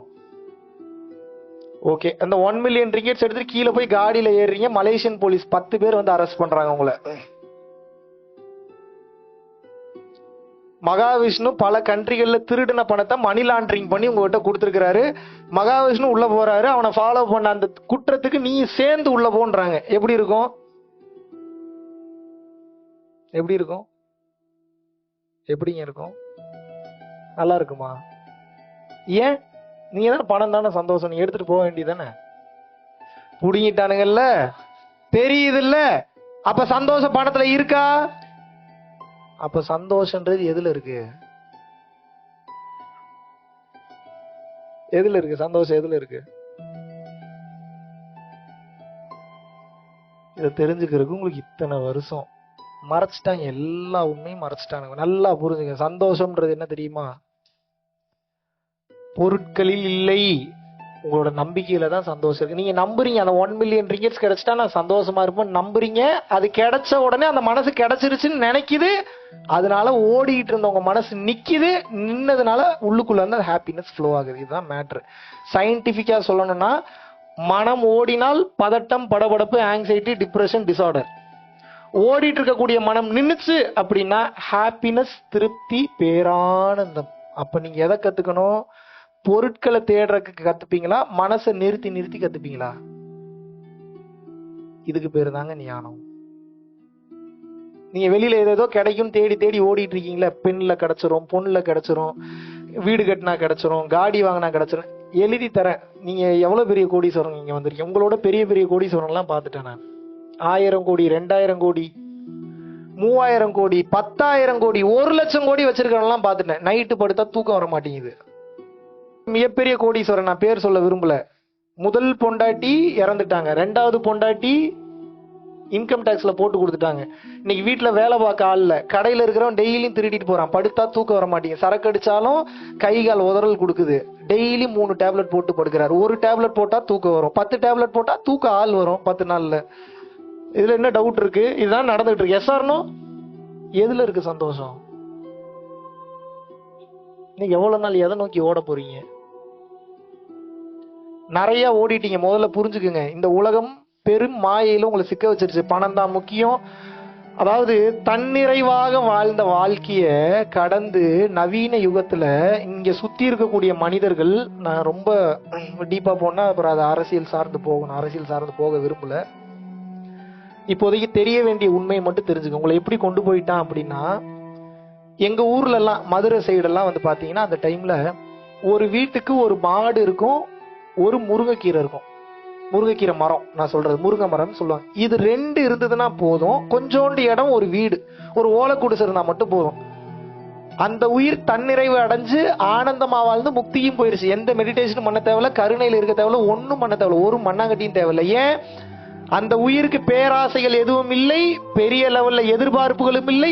காலையில எங்க பாட்டி எந்திரிப்பாங்க, மாட்டுக்கு பால் கறப்பாங்க. மாட்டுக்கு பால் கறந்த அந்த மாட்டுல அந்த பாலை கொண்டு போய் வீட்டுக்கு கொஞ்சம் வச்சுட்டு மீதி கொண்டு போய் ஒரு 10 தெருவுக்கு வித்து இருக்கக்கூடிய காசை வாங்கிட்டு வந்து அரிசி வாங்கி, பருப்பு வாங்கி, அந்த வீட்டுக்கு அளவா சமைச்சு இருக்கக்கூடிய பிள்ளைகளுக்கு எல்லாம் தன்னிறைவை சொல்லி கொடுத்து, போதும் என்கின்ற அந்த மனசை சொல்லி கொடுத்து வளர்க்கக்கூடிய அந்த காரணத்தினால, பேராசைகளுக்கு போகாத காரணத்தினால அந்த மனமானது ஒரு தன்னிறைவுக்கு வந்து வாழும் போதே அந்த ஆனந்த நிலையிலேயே வாழும். எப்போ உங்க மனசு இந்த முருங்கை மரம் என்ன கான்செப்ட்னா, முருங்கை வைத்தவன் வெறுங்கையோடு போவான். அப்படின்னா என்ன அர்த்தம்? முருங்கை மரம் வச்சா நாசமா போயிடுவான்னு அர்த்தமா? அப்படி அல்ல. முருங்கை மரத்துல இருந்து வரக்கூடிய முருங்கை சூப்பு, முருங்கை கீரை, அந்த முருங்கை மரத்துல இருக்கக்கூடிய அதை சுற்றி வளரக்கூடிய மற்ற பயிர்கள், அதை சுற்றி வளரக்கூடிய மற்ற பொருட்கள், இதெல்லாம் வச்சு வாழும்போது ஹெல்த்தியா வாழ்ந்தான். அந்த மண் சுத்தமாக இருந்தது. வெறுங்கையோடு போவானா, வயதான காலத்து, இன்னைக்கு எங்க தாத்தாக்கு வயசு 85 வயசு, இன்னைக்கு குச்சி ஊனாம ஸ்ட்ரைட்டா நடக்கிறார். இன்னைக்கு மரம் ஏறுவாரு, இறங்குவாரு. 40-50 வயசுல குனிஞ்சிடுறீங்களே, எது ஹெல்த்தியான வாழ்க்கை? முடிய மாட்டீங்க. கைகால் நடுக்கம் கொடுக்குது, நரம்பு தளர்ச்சி வருது. ஏன்?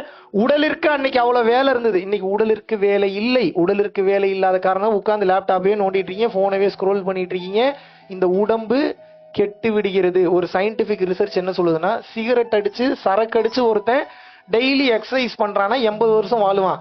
சிகரெட் அடிக்கல, சரக்கு அடிக்கல, எந்த கெட்ட பழக்கமும் இல்லை, ஆனா டெய்லி எக்ஸசைஸும் பண்ணல அப்படின்னா 40-45 வயசுல செத்து போயிடுவான். இப்ப நான் சிகரெட்டையும் சரக்கையும் ப்ரமோட் பண்றேங்க, நான் பேசல, கவனிக்கணும் நீங்க. நான் பெரிய நல்லவன்ற போர்வையில வாழ்ந்துட்டு இருக்கீங்களா? நீங்க எல்லாம் நல்லவனே கிடையாது. எவன் நல்லவன்? தன் உயிரை எவன் திருப்திப்படுத்துகின்றானோ, தன் மனதை எவன் அமைதி நிலைக்கு கொண்டு வருகின்றானோ அவன் மட்டுமே நல்லவன். மீதி எல்லாரும் கெட்டவன் இந்த உலகத்துல. நம்ம எதங்க கத்துக்கிட்டோம்? நமக்கே ஒரு விஷயம் தெரியல. உங்க பிள்ளைங்களுக்கு நீங்க எதை சொல்லி கொடுக்குறீங்க? எதுக்கு நீங்க எல்லாம் வாழ்றீங்கன்னு நினைக்கிறீங்க? சந்தோஷத்துக்கு தானே வாழ்றீங்க. கல்யாணம் பண்றது சந்தோஷத்துக்கு தான், குழந்தை பெற்றுக்கிறது சந்தோஷத்துக்கு தான், செக்ஸ் வச்சுக்கிறது சந்தோஷத்துக்கு தான், கார் ஓட்டுறது சந்தோஷத்துக்கு தான், வீடு வாங்குறது சந்தோஷத்துக்கு தான். எல்லாமே சந்தோஷத்துக்கு தானே பண்றீங்க. கார் ஓட்டும் போதோ, வீடு கட்டும் போதோ, செக்ஸ் வச்சுக்கும் போதோ கை கால் இழுத்துக்கும், வாய் இழுத்துக்கும், மூக்குல இருந்து ரத்தம் வரும், காது கேட்காம போயிடும், கை கால் விளங்காம போயிடும், தலையை ஓபன் பண்ணிட்டு ரத்தம் வந்து செத்து போயிருவீங்கன்னா யாரும் அந்த வேலையை பண்ணுவீங்களா நீங்க? அப்ப உங்களுக்கு தேவை அந்த செயல்பாடு இல்லை. உங்களுக்கு தேவை என்ன? சுகம் வேணும். உங்களுக்கு என்ன வேணும்? சும்மா சொல்லுங்க, என்ன வேணும் உங்களுக்கு? நான்லாம் ஒத்துக்கிட்டா, அதனால நான் சுகமா இருக்கேன், சந்தோஷமா இருக்கேன், ஆனந்தமா இருப்பேன். உங்களுக்கு எல்லாம் என்ன வேணும் சொல்லுங்க. வாயிலேயே சொல்லலைன்னா எங்க இருந்துங்க சுகம் கிடைக்கும் உங்களுக்கு? சொன்னீங்கன்னா ரூட்டு சொல்லுவேன் சுகத்துக்கு வழி, இல்லைன்னா சொல்ல மாட்டேன் நான். எப்படி வசதி? உங்களுக்கு எல்லாம் என்ன வேணும்?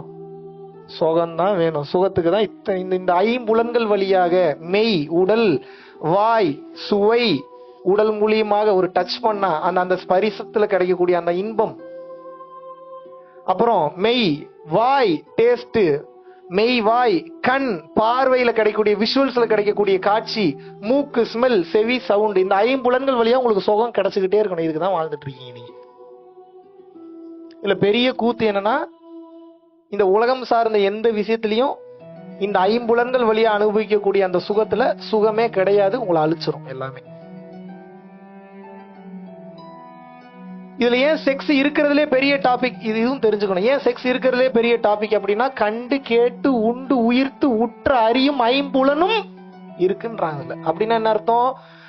மெய், உடல். ஏன் செக்ஸ மட்டும் நீ அவ்வளவு பெருசா அதுல இருந்து உங்களால வெளியிலேயே வர முடியல அப்படின்னா தெரிஞ்சுக்கங்க. இதெல்லாம் தெரிஞ்சுக்க வேண்டிய டாபிக். இதெல்லாம் வெளிப்படையா சொல்லி கொடுத்தா முக்காவாசி இடங்கள்ல ரேப் நடக்காது, பிரச்சனை வராது, தொல்லையே கிடையாது. தெரிஞ்சுக்க வேண்டிய சப்ஜெக்ட் விட்டு எல்லாத்தையும் சொல்லி தராங்க. இன்னைக்கு நீ தெரிஞ்சுக்க வேண்டிய விஷயம் என்னன்னா, ஏன் உங்களால இதுல இருந்து வெளியில வர முடியல? ஒரு சுவையான சாப்பாடை சாப்பிடுறீங்க, அந்த டேஸ்ட்டுக்கே அடுத்தடுத்து உங்களுக்கு வேணும்னு கேக்குது. ஒரு அழகான காட்சியை பாக்குறீங்க, அந்த காட்சியை பார்க்கும் போது உங்களுக்கு அடுத்தடுத்து அதை பார்க்கணும்னு தோணுது. செக்ஸ்னா என்ன?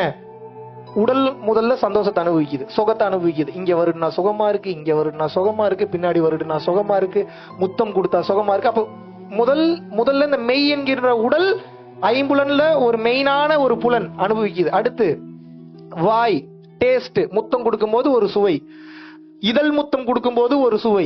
சோ அந்த வாயும் அந்த டேஸ்ட் அனுபவிக்குது. மெய், வாய், கண், அந்த காட்சி, அழகழகான அங்கங்கள், கண் மற்ற அங்கங்களை ரசிக்க ரசிக்க அது இன்னும் ஆனந்தமாக இருக்கிறது. வாய், கண், அந்த காட்சி பார்க்க பார்க்க, அந்த சுவையை உணர உணர, மெய், வாய், கண், மூக்கு, அந்த ஸ்மெல், அந்த பாடி ஆடோரா இருக்கட்டும். ஒரு சில நேரங்கள்ல அந்த உச்சகட்ட காமத்துக்கு போகும்போது உடல்ல இருந்து வெளியில செக்ரேட் ஆகக்கூடிய அந்த ஹார்மோன்ஸா இருக்கட்டும், அது ஒரு விதமான அந்த ஸ்மெல்ல ஏற்படுத்தும். அதுதான் காமத்தினுடைய உச்சம். அந்த ஸ்மெல், மூக்கு, செவி, சவுண்ட், மோர்னிங் சவுண்ட்ஸ், நம்ம உபயோகப்படுத்தக்கூடிய வார்த்தைகள், இந்த ஐம்புலனும் சேர்ந்து சுகத்தை அனுபவிக்குது. எப்படி வெளியில வருவீங்க நீங்க? பதில் சொல்லுங்க.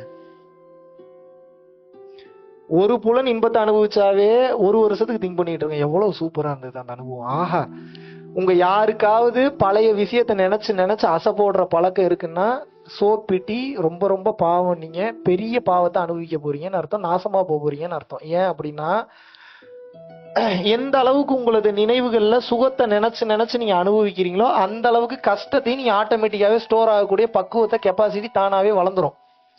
எந்த அளவுக்கு அந்த சுகத்தை நீங்க நினைச்சு அனுபவிக்கிறீங்களோ அந்த அளவுக்கு கஷ்டத்தை நினைச்சு நீங்க செத்துக்கிட்டே இருக்கீங்க. இதனாலதான் பிரசன்ட்ல வாழுன்னு சொன்னோம். இந்த மூமெண்ட்டை விட்டுட்டு ஒரு வருஷத்துக்கு முன்னாடி நடந்த சந்தோஷமான விஷயத்தை நினைச்சு பாக்குறீங்கன்னா சுகமா தான் இருக்கும். சுகமா இருக்கும்போது சில பாடியில கெமிக்கல் ரியாக்ஷன் நடக்குமா நடக்காதா? நடக்காதாங்க? ஏத்துக்கிறீங்களா இல்லையா? அப்ப அப்படி கெமிக்கல் ரியாக்ஷன் நடக்கும்போது உங்க பாடி சுகமா இருக்குன்னு நினைக்கிறீங்க, டோபமைன் அதிகமா சுரந்துன்னா செத்து போயிருவீங்க. புரிஞ்சுக்கங்க முதல்ல. அதை சுகம் ஓரளவுக்கு வந்தாதான் சுகம். சுகத்திலேயே இருக்கணும்னு நினைச்சீங்கன்னா உடலில் உயிர் தங்காது. ஒரு கவர்ல எவ்வளவு ஹீட்ல டீ ஊத்த முடியுமோ அவ்வளவு ஹீட்ல தான் டீ ஊத்தணும். 1000 டிகிரி செல்சியஸ்ல டீ ஊத்துனீங்கன்னா என்ன ஆகும்? அந்த கவர் உடஞ்சிருமா? கண்ணுக்கு தெரியாம அழிஞ்சிரும், காணாம போயிரும். இந்த பல்பு எவ்வளவு ஹீட்டை தாங்க முடியுமோ அவ்வளவு ஹீட்டை தான் தாங்கும். 1,00,000 வாட்ஸ் கரண்ட் இந்த பல்பு கொடுத்தா என்ன ஆகும்? நீங்க கேட்கக்கூடிய ஆனந்த நிலைக்கு இன்னொரு பேர் என்னன்னா இறைநிலைன்னு அர்த்தம். இறைநிலைனா என்ன? மனமற்ற நிலையில பிரசன்ட்ல அப்படியே டிராவல் பண்றது. 2 நிமிஷத்துக்கு மேல ஹோல்டு பண்ண முடியாது, வெடிச்சு செதறிடுவீங்க, காணாம போயிருவீங்க. நீ எதிர்பார்க்கக்கூடிய சுகம் எதுவும் இல்லை. நீ எதிர்பார்க்கக்கூடிய சுகம் இந்த பாடியில இருந்தா முதல்ல கிடைக்காது. முதல்ல தெரிஞ்சுக்குங்க. நீ எதிர்பார்க்கக்கூடிய சுகம் எப்போ உங்களுக்கு கிடைக்கும்னா பரிபூரண ஆன்மாவா நீங்க எப்ப மாறுறீங்களோ அப்பதான் கிடைக்கும். அப்படின்னா என்ன அர்த்தம்? பாடியை விட்டு எக்ஸிட் ஆகணும்னு அர்த்தம். அதுக்கு பேர் தான் மோட்சம் அல்லது முக்தி. இந்த உடலுக்கு ஒரு குறிப்பிட்ட லெவல் கெப்பாசிட்டி தான் இருக்கு. அந்த கெப்பாசிட்டிக்கு மேல இந்த உடம்புலாம் தாங்காது, செத்து போயிருவீங்க. இந்த உடலை விட்டு வெளியேறினாதான் அதுக்கு பேர் மோட்சம், முக்தி, பிறவி இல்லா பெருவாழ்வு. இதுக்கு போறது எண்டு. இதுக்கு முதல் வழி என்ன அப்படின்னா, முதல்ல வாழும் போதே ஒரு தன்னிறைவுக்கு வரணும். நீங்க தன்னிறைவுக்கு வர்றதுன்னா என்ன? இது போதும், இதுல ஒண்ணும் இல்லை, இது போதும், இதுல ஒண்ணும் இல்லை, அதை பார்த்துட்டேன், அதுல ஒண்ணும் இல்லைன்னு சொல்லி புரிதலிலோ அல்லது ஞான விளக்கத்திலோ அல்லது பயணம் பண்ணக்கூடிய வாழ்க்கையிலோ ஒரு முடிவுக்கு வரணும். நீங்க முடிவுக்கு வரலன்னா என்ன ஆகும்னா, இந்த ஆசை அதிகமாகும் நினைக்கிறீங்களா, கம்மியாகும் நினைக்கிறீங்களா? இந்த பாடி கொடுத்தது அனுபவிக்கிறதுக்கு இல்ல, அனுபவிச்சுக்க. ஆனா அனுபவிச்சுட்டு இதுல ஒண்ணு இல்லைன்றது தெரிஞ்சுக்கன்றதுதான் இந்த பாடியை கொடுத்துருக்கான். அனுபவிச்சுக்கிட்டே இருன்றக்கா இந்த பாடியை கொடுக்கல. நீங்க அனுபவிச்சுக்கிட்டே இருக்கீங்கன்னா வயசாயிரும். வயசான ஆட்களுக்கு ஆசை கம்மின்றீங்களா அதிகம்ன்றீங்களா? இருக்கிறதுலே அதிக அதிக ஆசை வயசானவங்களுக்கு தான். ஆனா பாவம், அவங்களுக்கு பாடி சப்போர்ட் பண்ணாது. அதனால நடிப்பாங்க அப்படியே வாழ்க்கையில எல்லாம் ஆண்டு அனுபவிச்ச மாதிரி. அவங்கெல்லாம் பார்த்து ஏமாந்துடாதீங்க. டாப் டு பாட்டம் எனக்கு தெரியும். மனம் எப்படி செயல்படும், உடல் எப்படி செயல்படும், ஆன்மா எப்படி செயல்படும், எந்த நேரத்துல ஒரு மனசன் எதை பேசுவான், எதை பேச மாட்டான், என்னென்ன பொய்யெல்லாம் சொல்லுவான், என்னென்ன உண்மை எல்லாம் தெரியும். ஆரம்பத்திலேயே ஆசை அடக்க தெரியல. 70-80 வயசுல எங்க போய் ஆசை அடக்குவீங்க? ஆசை அப்படியே தான் இருக்கும். உங்க உடம்பு சப்போர்ட் பண்ணாதனால ஒண்ணும் பண்ண முடியலன்னு உட்காந்துருப்பீங்க. நீங்க இப்படியே என்ன பண்றது, இதுக்கு மேல ஒண்ணும் பண்ண முடியாது. அப்போ அந்த ஆசை என்ன பண்ணும்னா மீண்டும் அடுத்த பிறவியை எடுக்கும். ஏன்? அதை அனுபவிக்கிறதுக்காக எடுக்கும். பிறப்பு இறப்பு என்பது ஒரு மாபெரும் சாபக்கேடு. மனிதனா உடல் எடுத்துட்டீங்கன்னாவே கேவலமான ஒரு பிறவின்னு நீங்க அர்த்தம், இன்க்ளூடிங் மீ. ஏன்? மனித பிறவி எடுத்தாவே ஏதோ ஒரு எரர் இருக்கு, முடிக்காத கணக்கு வழக்கு இருக்கு. அந்த முடிக்காத கணக்கு வழக்க முடிக்கிறதுக்காக சஞ்சித கர்மா, பிராப்த கர்மா, ஆகாமிய கர்மா, காமிய கர்மா, நிஷ்காமிய கர்மா, இந்த கர்மால சில கர்ம வினைகள்ல நீங்க பேலன்ஸ் இன்னும் முடிக்க வேண்டிய கணக்கு இருக்குன்ற ஒரே காரணத்துக்காக தான் இங்க மீண்டும் பிறந்திருக்கீங்க. அதை முதல்ல தெரிஞ்சுங்க. மனித உடல் கிடைச்சிருச்சுன்னா பேர் அழகுன்னு நினைச்சுக்காதீங்க. இருக்கிறதுலே கேவலமான விஷயம் உங்க உடல் தான். வேற வழி இல்ல, அந்த உடம்பை பாதுகாத்து தான் ஆகணும். ஏன்? உடம்பு போயிருச்சுன்னா உயிரை பேணி பாதுகாக்க முடியாது. அப்ப என்ன பண்ணணும்? உடம்பு இருக்கும் போதே உண்மையை கண்டுவிட வேண்டும். இல்லை என்றால் இந்த உண்மையை கண்டுகொள்ளும் வரை மீண்டும் மீண்டும் வேறு வேறு உடலை நீங்கள் எடுப்பீர்கள். இதை ஒரு சித்தர் சொன்னா பொய்ன்னு சொல்லலாம். பிறவியை பற்றி பேசாத சித்தர்களே கிடையாது, மகான்களே கிடையாது. விவேகானந்தர்ல இருந்து, ராமகிருஷ்ண பரமஹம்சர்ல இருந்து, அகத்தியர்ல இருந்து, போகர்ல இருந்து, புலிப்பாணியில இருந்து, சட்டைமுனிநாதர்ல இருந்து, காலங்கிநாதர்ல இருந்து, இரட்டை நாக்கு சித்தர்ல இருந்து, சிவானந்த பரமஹம்சர்ல இருந்து, அருட்பெருஞ்சோதி வள்ளலார்ல இருந்து இந்த பிறவியை பற்றி பேசாத ஆட்களே கிடையாது. கர்மாவை பற்றி பேசாத ஆட்களே கிடையாது. கர்மானா என்ன? There is an equivalent reaction for each and every action. ஒவ்வொரு வினைக்கும் அதற்கு சமமான எதிர்வினை உண்டா. which means என்னன்னா, மனசால ஒண்ணு தப்பா நினைக்கீங்கன்னா மனசால வலியை அனுபவிக்க போறீங்கன்னு அர்த்தம். உடலால ஒருத்தங்களை காயப்படுத்துறீங்கன்னா உடலால அது உங்களுக்கு பல மடங்கு திருப்பி வரப்போகுதுன்னு அர்த்தம். ஒருத்தனுக்கு துரோகம் பண்றீங்கன்னா பல பேர் சேர்ந்து உங்களுக்கு துரோகம் பண்ண போறானுங்கன்னு அர்த்தம். ஒருத்தங்களை ஏமாத்துறீங்கன்னா பல பேர் சேர்ந்து உங்களை ஏமாத்த போறாங்கன்னு அர்த்தம். அப்படின்னா என்ன? பிறர் கின்னா முற்பகல் செய்யின் தமக்கின்னா பிற்பகல் தாமே வரும். எதை விதைக்கின்றாயோ அதை நீ அறுவடை செய்கின்றாய். தீதும் நன்றும் பிறர் தர வாரா. நல்லதும் கெட்டதும் இன்னொருத்தன் கொடுத்து வர்றதில்லை. எனக்கு ஏன் இறைவா இவ்வளவு கஷ்டம்? கேள்வியே கேட்காது. உங்களுக்கு தகுதியே இல்லை. இறைவனை பத்தி பேசுறதுக்கு எனக்கே தகுதி இல்லை. உங்களுக்கு எல்லாம் தகுதி இருக்கா? நானே ஏதோ பார்த்துக்கிட்டு இருக்கேன். ஏதாவது கருணை காமிச்சு ஒரு முறை உன்னிடம் என்னை சேர்த்துக் கொள்ள மாட்டேன் வெயிட் பண்ணிட்டு இருக்கேன். யாருக்காவது தகுதி இருக்கா? இன்னைக்கு இறைவன் எல்லாம் கேள்வியே கேட்கணும். அவ்வளவு பாவம் பண்ணி வச்சிருக்கீங்க. அதனாலதான் இங்க சுத்திட்டு இருக்கீங்க. ஏதோ கொஞ்ச நஞ்சம் புண்ணியம் பண்ணதுனால இறைவன் வந்து இன்று இந்த ஞான ரீதியான விஷயங்களை உங்கள் காதில் கொண்டு வராருனாவே உங்க தாத்தா பாட்டி செஞ்ச புண்ணியம், உங்க அப்பா அம்மா செஞ்ச புண்ணியம், நீங்க செஞ்ச புண்ணியம், அதனால ஏதோ காதுல விழுகுது. இல்ல எத்தனை பேர் ஃபாலோ பண்ணுவீங்களான்னு தெரியல. இன்னைக்கு என்ன ஒரு 200 பேர் வந்திருக்கீங்களா? அந்த 200 பேர்ல ஒரு 2 பேர் இதை புரிஞ்சுக்கிட்டு வாழ்ந்தீங்கன்னா இன்னைக்கு நான் வந்த சத்சங்கம் எனக்கு சக்சஸ். 200 பேரும் தெளிவடையணும்னு தான் நான் நினைக்கிறேன். ஆனா எனக்கு 100% நல்லா தெரியும், உங்க மேல எனக்கு 200% நம்பிக்கை இருக்கு. நீங்க இதை யாரும் ஃபாலோ பண்ண மாட்டீங்க. ஏன்? நான் இந்த ஒரு மணி நேரம் 1.5 மணி நேரத்துல நான் பேசி முடிச்சிருவேன். நீங்க வெளியில போனேன்னு இந்த உலகம் ரொம்ப பெருசு, மறுபடியும் அழகழகா தெரியும், கலர் கலரா தெரியும், ஊர் சுத்துவீங்க, சாப்பிடுவீங்க, அங்க போவீங்க, இங்க போவீங்க. இங்கதான் நீங்களும் நானும் டிஃபரெண்ட் பண்ண, நீங்க பண்ற அதே தான் நான் பண்ணிட்டு இருக்கேன். பட் என்னன்னா இதெல்லாம் உண்மை இல்லைன்ற தன்மையில பண்ணிட்டு இருக்கேன், இதெல்லாம் உண்மை நினைச்சு பண்ணிட்டு இருக்கீங்க. அதனால நீங்க போய் சிக்கிக்கிறீங்க. இப்படியே உட்காந்துக்கிட்டா என்னதான் கத்துப்பீங்கன்ட்டு நீங்க உட்காந்து. மிகப்பெரிய உச்சகட்ட ரகசியம் எதுல தெரியுமா இருக்கு? இப்படியே அமைதியா உட்காந்துட்டு இருக்கிறது தான் இருக்கு. இப்படியே நான் வந்ததுல இருந்து பேசாம இப்படியே உட்கார்ந்து இருக்கேன். என்ன கத்துப்பீங்க நீங்க? புரிஞ்சிருச்சு, எல்லாம் புரிஞ்சிருச்சு. டைம் வர வரைக்கும் வெயிட் பண்ணி யாரும் டிக்கெட்டும் கொடுத்து தொலைய மாட்டானுங்க. என்ன கத்துனாலும் டிக்கெட் கொடுக்க மாட்டாங்க. விடுறா, இல்ல இங்க வேலை பார்க்க இல்ல கொஞ்சம் வரவன் போறவனுங்க என்ன அவனுக்கு பாரு பியூட்டி பாருங்க. எவனுக்கு உணர்த்துறான், எவன் இதை தெளிவா அடுத்தவனு கொண்டு போறானோ அவனுக்கு தான் சீக்கிரம் உணர்த்துறான். சரி உணர்த்தாச்சுல விடுறானா விட மாட்டான். ஏன்? வேலை பாருங்கிறான். என்ன பண்ணி தொலைகிறது? எப்படி வச்சிருக்கான் பாருங்க லாக். இப்ப நீங்க மாட்டிக்கிட்டீங்க, இந்த உடல்ல வந்து நீங்க சிக்கிக்கிட்டீங்க. இந்த உடலில் இருந்து வெளியேறும் போது ஆசையற்ற நிலையில் இந்த உடலை விட்டு உயிர் வெளியேற வேண்டும். ஆசை, ஒரு ஆசை இருந்தாலும் அந்த ஒரு ஆசைக்காக அடுத்த பிறவி எடுப்பீங்க. மைண்ட்ல வச்சுக்கோங்க. அந்த ஒரு ஆசைக்காக அடுத்த பிறவி எடுத்து சாவீங்க மறுபடியும். அப்ப என்ன பண்ணணும்? வயசாகிறதுக்கு முன்னாடி இந்த பக்குவ நிலைக்கு போகணும். இந்த பக்குவ நிலைக்கு போலன்னா மீண்டும் மீண்டும் அடுத்த பிறவி எடுப்பீங்க. நான் எடுத்துட்டு போறேன்டா, உனக்கு என்னடா பிரச்சனை, எடுத்துக்குங்க. இப்பவே சரியான தண்ணி இல்ல. இப்பவே எத்தனை வெள்ளி, எவ்வளவு 5 வெள்ளி ஆனீங்க வாட்டர் பாட்டில். சிங்கப்பூர்ல எல்லாம் 3-4 வெள்ளிக்கு மேல சொல்றானுங்க. நீ போக போக 12 வெள்ளி 15 வெள்ளி 100 வெள்ளி வந்தாலும் ஆச்சரியப்படுறதுக்கு இல்ல. உலகமே தங்கத்தை வைத்துதான் பொருளாதாரத்தை வந்து கணக்கிட்டு இருந்தான். இப்ப உலக பொருளாதாரம் எதுக்கு தெரியுமா வந்துருச்சு? நீர் பொருளாதாரத்துக்கு வந்துருச்சு. அப்படின்னா என்ன அர்த்தம்? எந்த நாட்டுல நீர் வளம் அதிகமா இருக்குதோ அவன் தான் கோடீஸ்வர நாடு. அதுக்கு வந்துட்டானுங்க. பிரான்ஸ்ல இப்ப நீர் பொருளாதாரத்துக்கு வந்து அவன் பாருங்க எவ்வளவு தெளிவுன்னு. அங்க கார் கிரியேட் பண்ணா ஏகப்பட்ட தண்ணி செலவாகுது. இந்த நாட்டினுடைய நிலத்தடி நீர் மட்டம் குறைஞ்சிரும்ன்றதுக்காக பூராத்தையும் கொண்டு வந்து இந்தியாவில பண்றான். வேற நாடுகள், நல்ல நாடுகள்ல பண்றான். அவனுக்கு பாருங்க கமிஷன் வாங்கிட்டு கையெழுத்து போட்டு கொடுத்துறானுங்க. நீர் போகுது. நீர் போனேன்னு என்ன ஆகுது? என் மக்கள் எங்கே போவார்கள்? தண்ணீருக்கு செத்து தான் போகணும். இதுதான் நடந்துகிட்டு இருக்கு. ரொம்ப கொடுமையா இருக்கு இதுக்கப்புறம் நடக்கக்கூடிய காலகட்டம். நினைத்து பார்க்க முடியாத அளவுக்கு. கரெக்டா இன்னொரு 90 வருஷம் மேக்சிமம், இல்ல 70-80 வருஷம் இன்னும் கொஞ்சம் வெயிட் பண்ணுங்க. ஏசி இல்லாம வெளியில கூட நடக்க முடியாது. வெளியில கூட ஏதாவது போட்டு ஏசி கொண்டு வந்தாலும் கொண்டு வந்தாங்க. ஏன்னா குளோபல் வார்மிங் அவ்வளவு ஹீட் ஆகி உங்களால நடக்க முடியாது. கொப்பளம் வரும், எல்லா நோய்களும் வரும். கரெக்டா 60-70 வருஷம். நடக்கலன்னா என் காதை அறுத்துக்கிறேன். உயிரோடு இருந்தா அறுத்துக்கிறேன், இல்லாட்டினா உங்க காதை நீங்களே அறுத்துக்குங்க. உண்மையாவே நடந்துருச்சு போல அப்படி 200% நடக்கும். இருக்கிற மரத்தெல்லாம் புடுங்கி போட்டுறீங்க, இருக்கிற மரத்தெல்லாம் வெட்டி போட்டுறீங்க, செடியை புடுங்கி போட்டுறீங்க. உங்க பசங்களுக்கு நீங்க சொல்லி தரது பூரா காசு பணம் வச்சிருக்கிறவன் தான் பெரிய ஆளுன்னு. காசு பணம் வச்சிருக்கிறவன் பெரிய ஆளுன்னா நீங்க வாழ்றீங்க. அப்புறம் உங்களை பார்த்து வாழ்றவன் ஞானியா வாழ்வான்? எப்படி வாழ்வான்? முதல்ல உங்களுக்கே தைரியம் வர மாட்டீங்க 4 பேர் நல்லா இருக்கணும் பிளஸ் பண்றதுக்கு ஒருத்தன் இறைவனா இருக்கணும்னு அவசியம் இல்லையே. நல்ல மனசு இருந்தா போதுமே. இன்னொருத்தன் வளர்ந்தா பிடிக்க மாட்டேங்குது, பொறாமப்படுறீங்க. ஒருத்தனுக்கு ஒரு கண்ணு போனா, நமக்கு ஒரு கண்ணு போனா இன்னொருத்தனுக்கு 2 கண்ணு போகணும்னு நினைக்கிறீங்க. வாழ்க்கையில எப்படி உருப்படுவீங்க? எப்படி முன்னேறுவீங்க? எண்ணங்கள் மாறாமல் வாழ்க்கை மாறாது. எண்ணங்கள் எப்ப மாறும்? முதல்ல நல்ல சிந்தனைகள் வரணும். நல்ல சிந்தனைகள் எங்க இருந்து வரும்? வளர்க்கிற இடத்துல இருக்கணும்.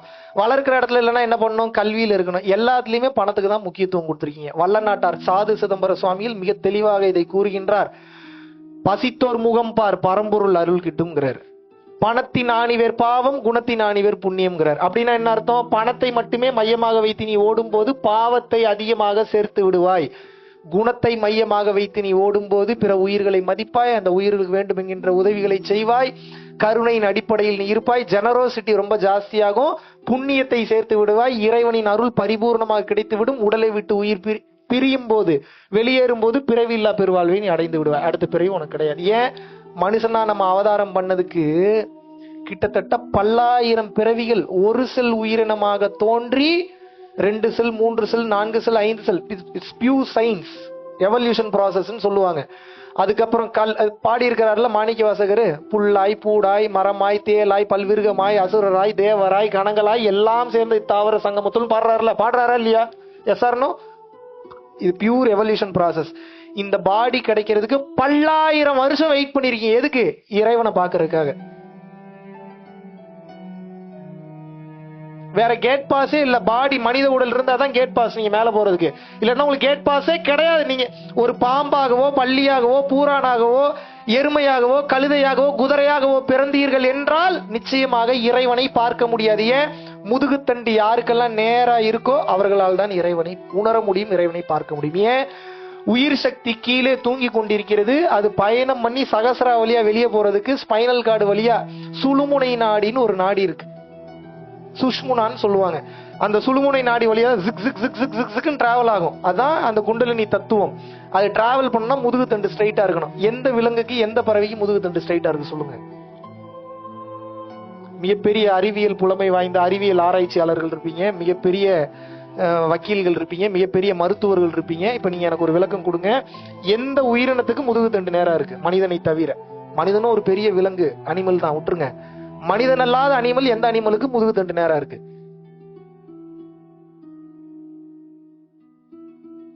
இப்ப எப்படி இந்த இப்ப தெரியுதா? அரிது அரிது மானிடராய் பிறத்தல் அரிதுன்னு நம்மளுடைய ஔவையார் ஏன் சொன்னாங்கன்னு தெரியுதா உங்களுக்கு? மனித பிறவி கிடைப்பது என்பதே மாபெரும் அரிய வகை தவம். அது கிடைச்சிருக்கு. எத்தனாயிரம் வருஷம் வெயிட் பண்ணிருக்கீங்க தெரியுமா அந்த பாடி கிடைக்கிறதுக்கு? ஒரு வருஷம் 2 வருஷம் இல்ல, எத்தனை ஆயிரம் வருஷம் வெயிட் பண்ணிருக்கீங்க தெரியுமா? பாவம் அதிகமா செஞ்சு தொலையாதீங்க, மாட்டிப்பீங்க. மீண்டும் டீகிரேட் ஆகிற கூட வாய்ப்பு இருக்கு. இன்னும் எத்தனை பணத்தை தான் சேர்த்து தொலைய போறீங்க? எனக்கு புரியலையே. நீ எவ்வளவுதான் சேர்க்க போறீங்க? இப்ப நாங்கெல்லாம் பணம் சேர்க்கிறோம்னா ஒரு காரணம் இருக்கு. ஏன்? ஒரு மிகப்பெரிய ஒரு இடத்தை கட்டணும்.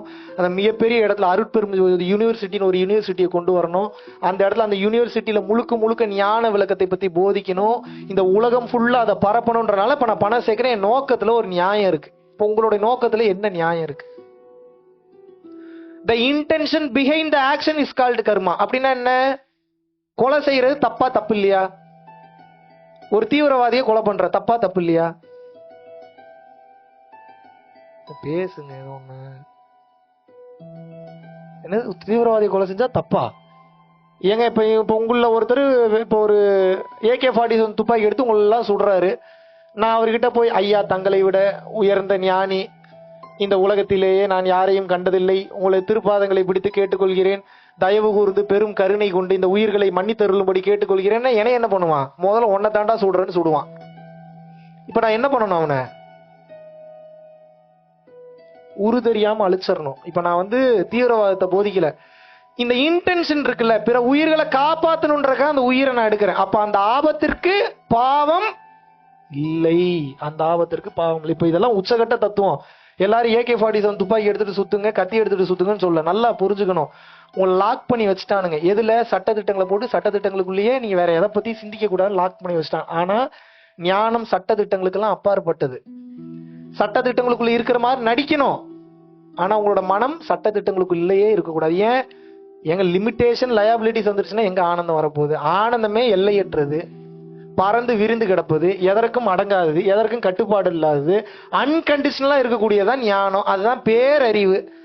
அப்ப நீங்க அதுக்குள்ளேயே உட்காந்துட்டு இது தப்பா அது தப்பா, இதை பண்ணக்கூடாது அதை பண்ணக்கூடாதுன்னா அப்ப நீ சிக்கிட்டு தான் இருப்பீங்க. இதுக்குதான் ஞானம் வரணும். ஞானம் வரணும்னா என்ன பண்ணணும்? இதற்கு பல வழிகளை சித்தர்கள் கண்டுபிடித்தார்கள். எதுக்கு? இந்த மனசை அடங்குறதுக்காக. எதுக்கு மனசை அடக்கணும்? மனசை அடக்கிறதுக்கு தான் இங்க பிறந்திருக்கீங்க, வேற எதுக்கும் பிறக்கல. ஒண்ணு மனசை அடக்கி லாக் பண்ணி அழிக்க தெரியணும், இல்ல லாக் பண்ணியாவது வைக்க தெரியணும். அப்படி இல்லாட்டினா சுக்கு அழிக்க தெரியணும். அப்படி இல்ல அப்படின்னா அதன் போக்கில் பறந்து திரிய விட்டு காற்றோடு காற்றாக கரைஞ்சிட தெரியணும். ஏதோ ஒரு ரூட்டாவது பயன்படுத்தணும். எதை பத்தியுமே தெரிஞ்சுக்கலையே எதுக்கு இந்த வாழ்க்கையை நீங்க வாழ்றீங்க? உங்களை எதுக்கு நான் கீழே அமுச்சு வச்சேன்? நான் கேட்கல, இறைவன் கேட்கிறார். என்ன கேட்கிறார்? உன்னை நான் எதுக்கு கீழே அமுச்சு வச்சேன்?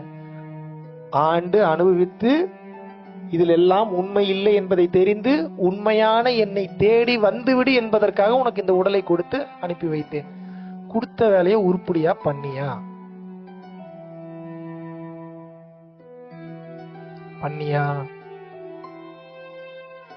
ஏன் பண்ணல? பொய்ன்ற நானு. அடுத்த பிறவி இந்த வார்த்தையே நான் கேள்விப்பட்டதே இல்லைங்கன்றவங்க யார் இங்க சொல்லுங்க. பொய் சொன்னீங்கன்னா மூக்கு வாயில இருந்து ரத்தம் வரப்போ. அப்ப அடுத்த பிறவின்ற ஒண்ணு தெரிஞ்சிருக்கு. Somewhat you heard somewhere. am I right or wrong? அதை ஏன் ஆராய்ச்சி பண்ணல? கெடுதல் செய்யாத இந்த வார்த்தையை கேள்விப்பட்டதே இல்லையா? ஏன் கெடுதல் பண்ணீங்க? ஆசையே படாத யாரும் சொல்லவே இல்லையா? ஏன் ஆசைப்பட்டீங்க? பிறரை காயப்படுத்தாதே கேள்விப்பட்டதே இல்லையா? ஏன் காயப்படுத்தினீங்க?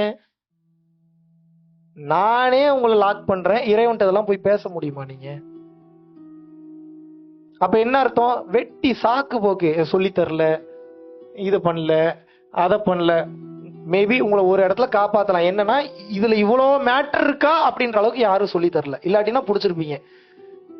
இப்ப அப்படியே புடிச்சிருவீங்களா? இப்ப நாளையில இருந்து அப்படியே புடிச்சு அப்படியே மேல போய் அப்படியே பிறவில்லா பெருவாழ்வுக்கு அருட்பெருஞ்சோதி ஆண்டவரோட கலந்துருவீங்க. அப்படித்தானே? விடிய 1 மணி நேரத்துல காலையில 8 மணில இருந்து சாயந்தரம் 8 மணி வரைக்கும் உயிரை கொடுத்து கத்தி தீட்சை கொடுத்து எனர்ஜி கொடுத்து இறைநிலையை உணர வச்சு பயிற்சி பண்ணுங்கனாவே பண்ண மாட்டீங்க. 1.5 மணி நேரத்துல உட்காந்து இவ்வளவு தூரம் தெளிவா விளக்கம் கொடுத்ததுக்கு அப்புறம் கூட நாளைக்கு நீங்க மறுபடியும் சொல்லுங்க, எங்களுக்கு யாரு தெளிவாவே விளக்கம் கொடுக்கல. இப்படியே கத்திக்கிட்டே இருக்க வேண்டியதான், நீங்க இப்படியே ஃபீல் பண்ணிக்கிட்டே இருக்க வேண்டியதான். கண்ணமாப்பேட்ட சுடுகாடு வெயிட்டிங்ல இருக்கு, போய் படுத்துங்க. நீங்களா போய் ஒருத்தம் கூட சப்போர்ட்டுக்கு வர மாட்டான் இதுக்கப்புறம் உங்களுக்கு.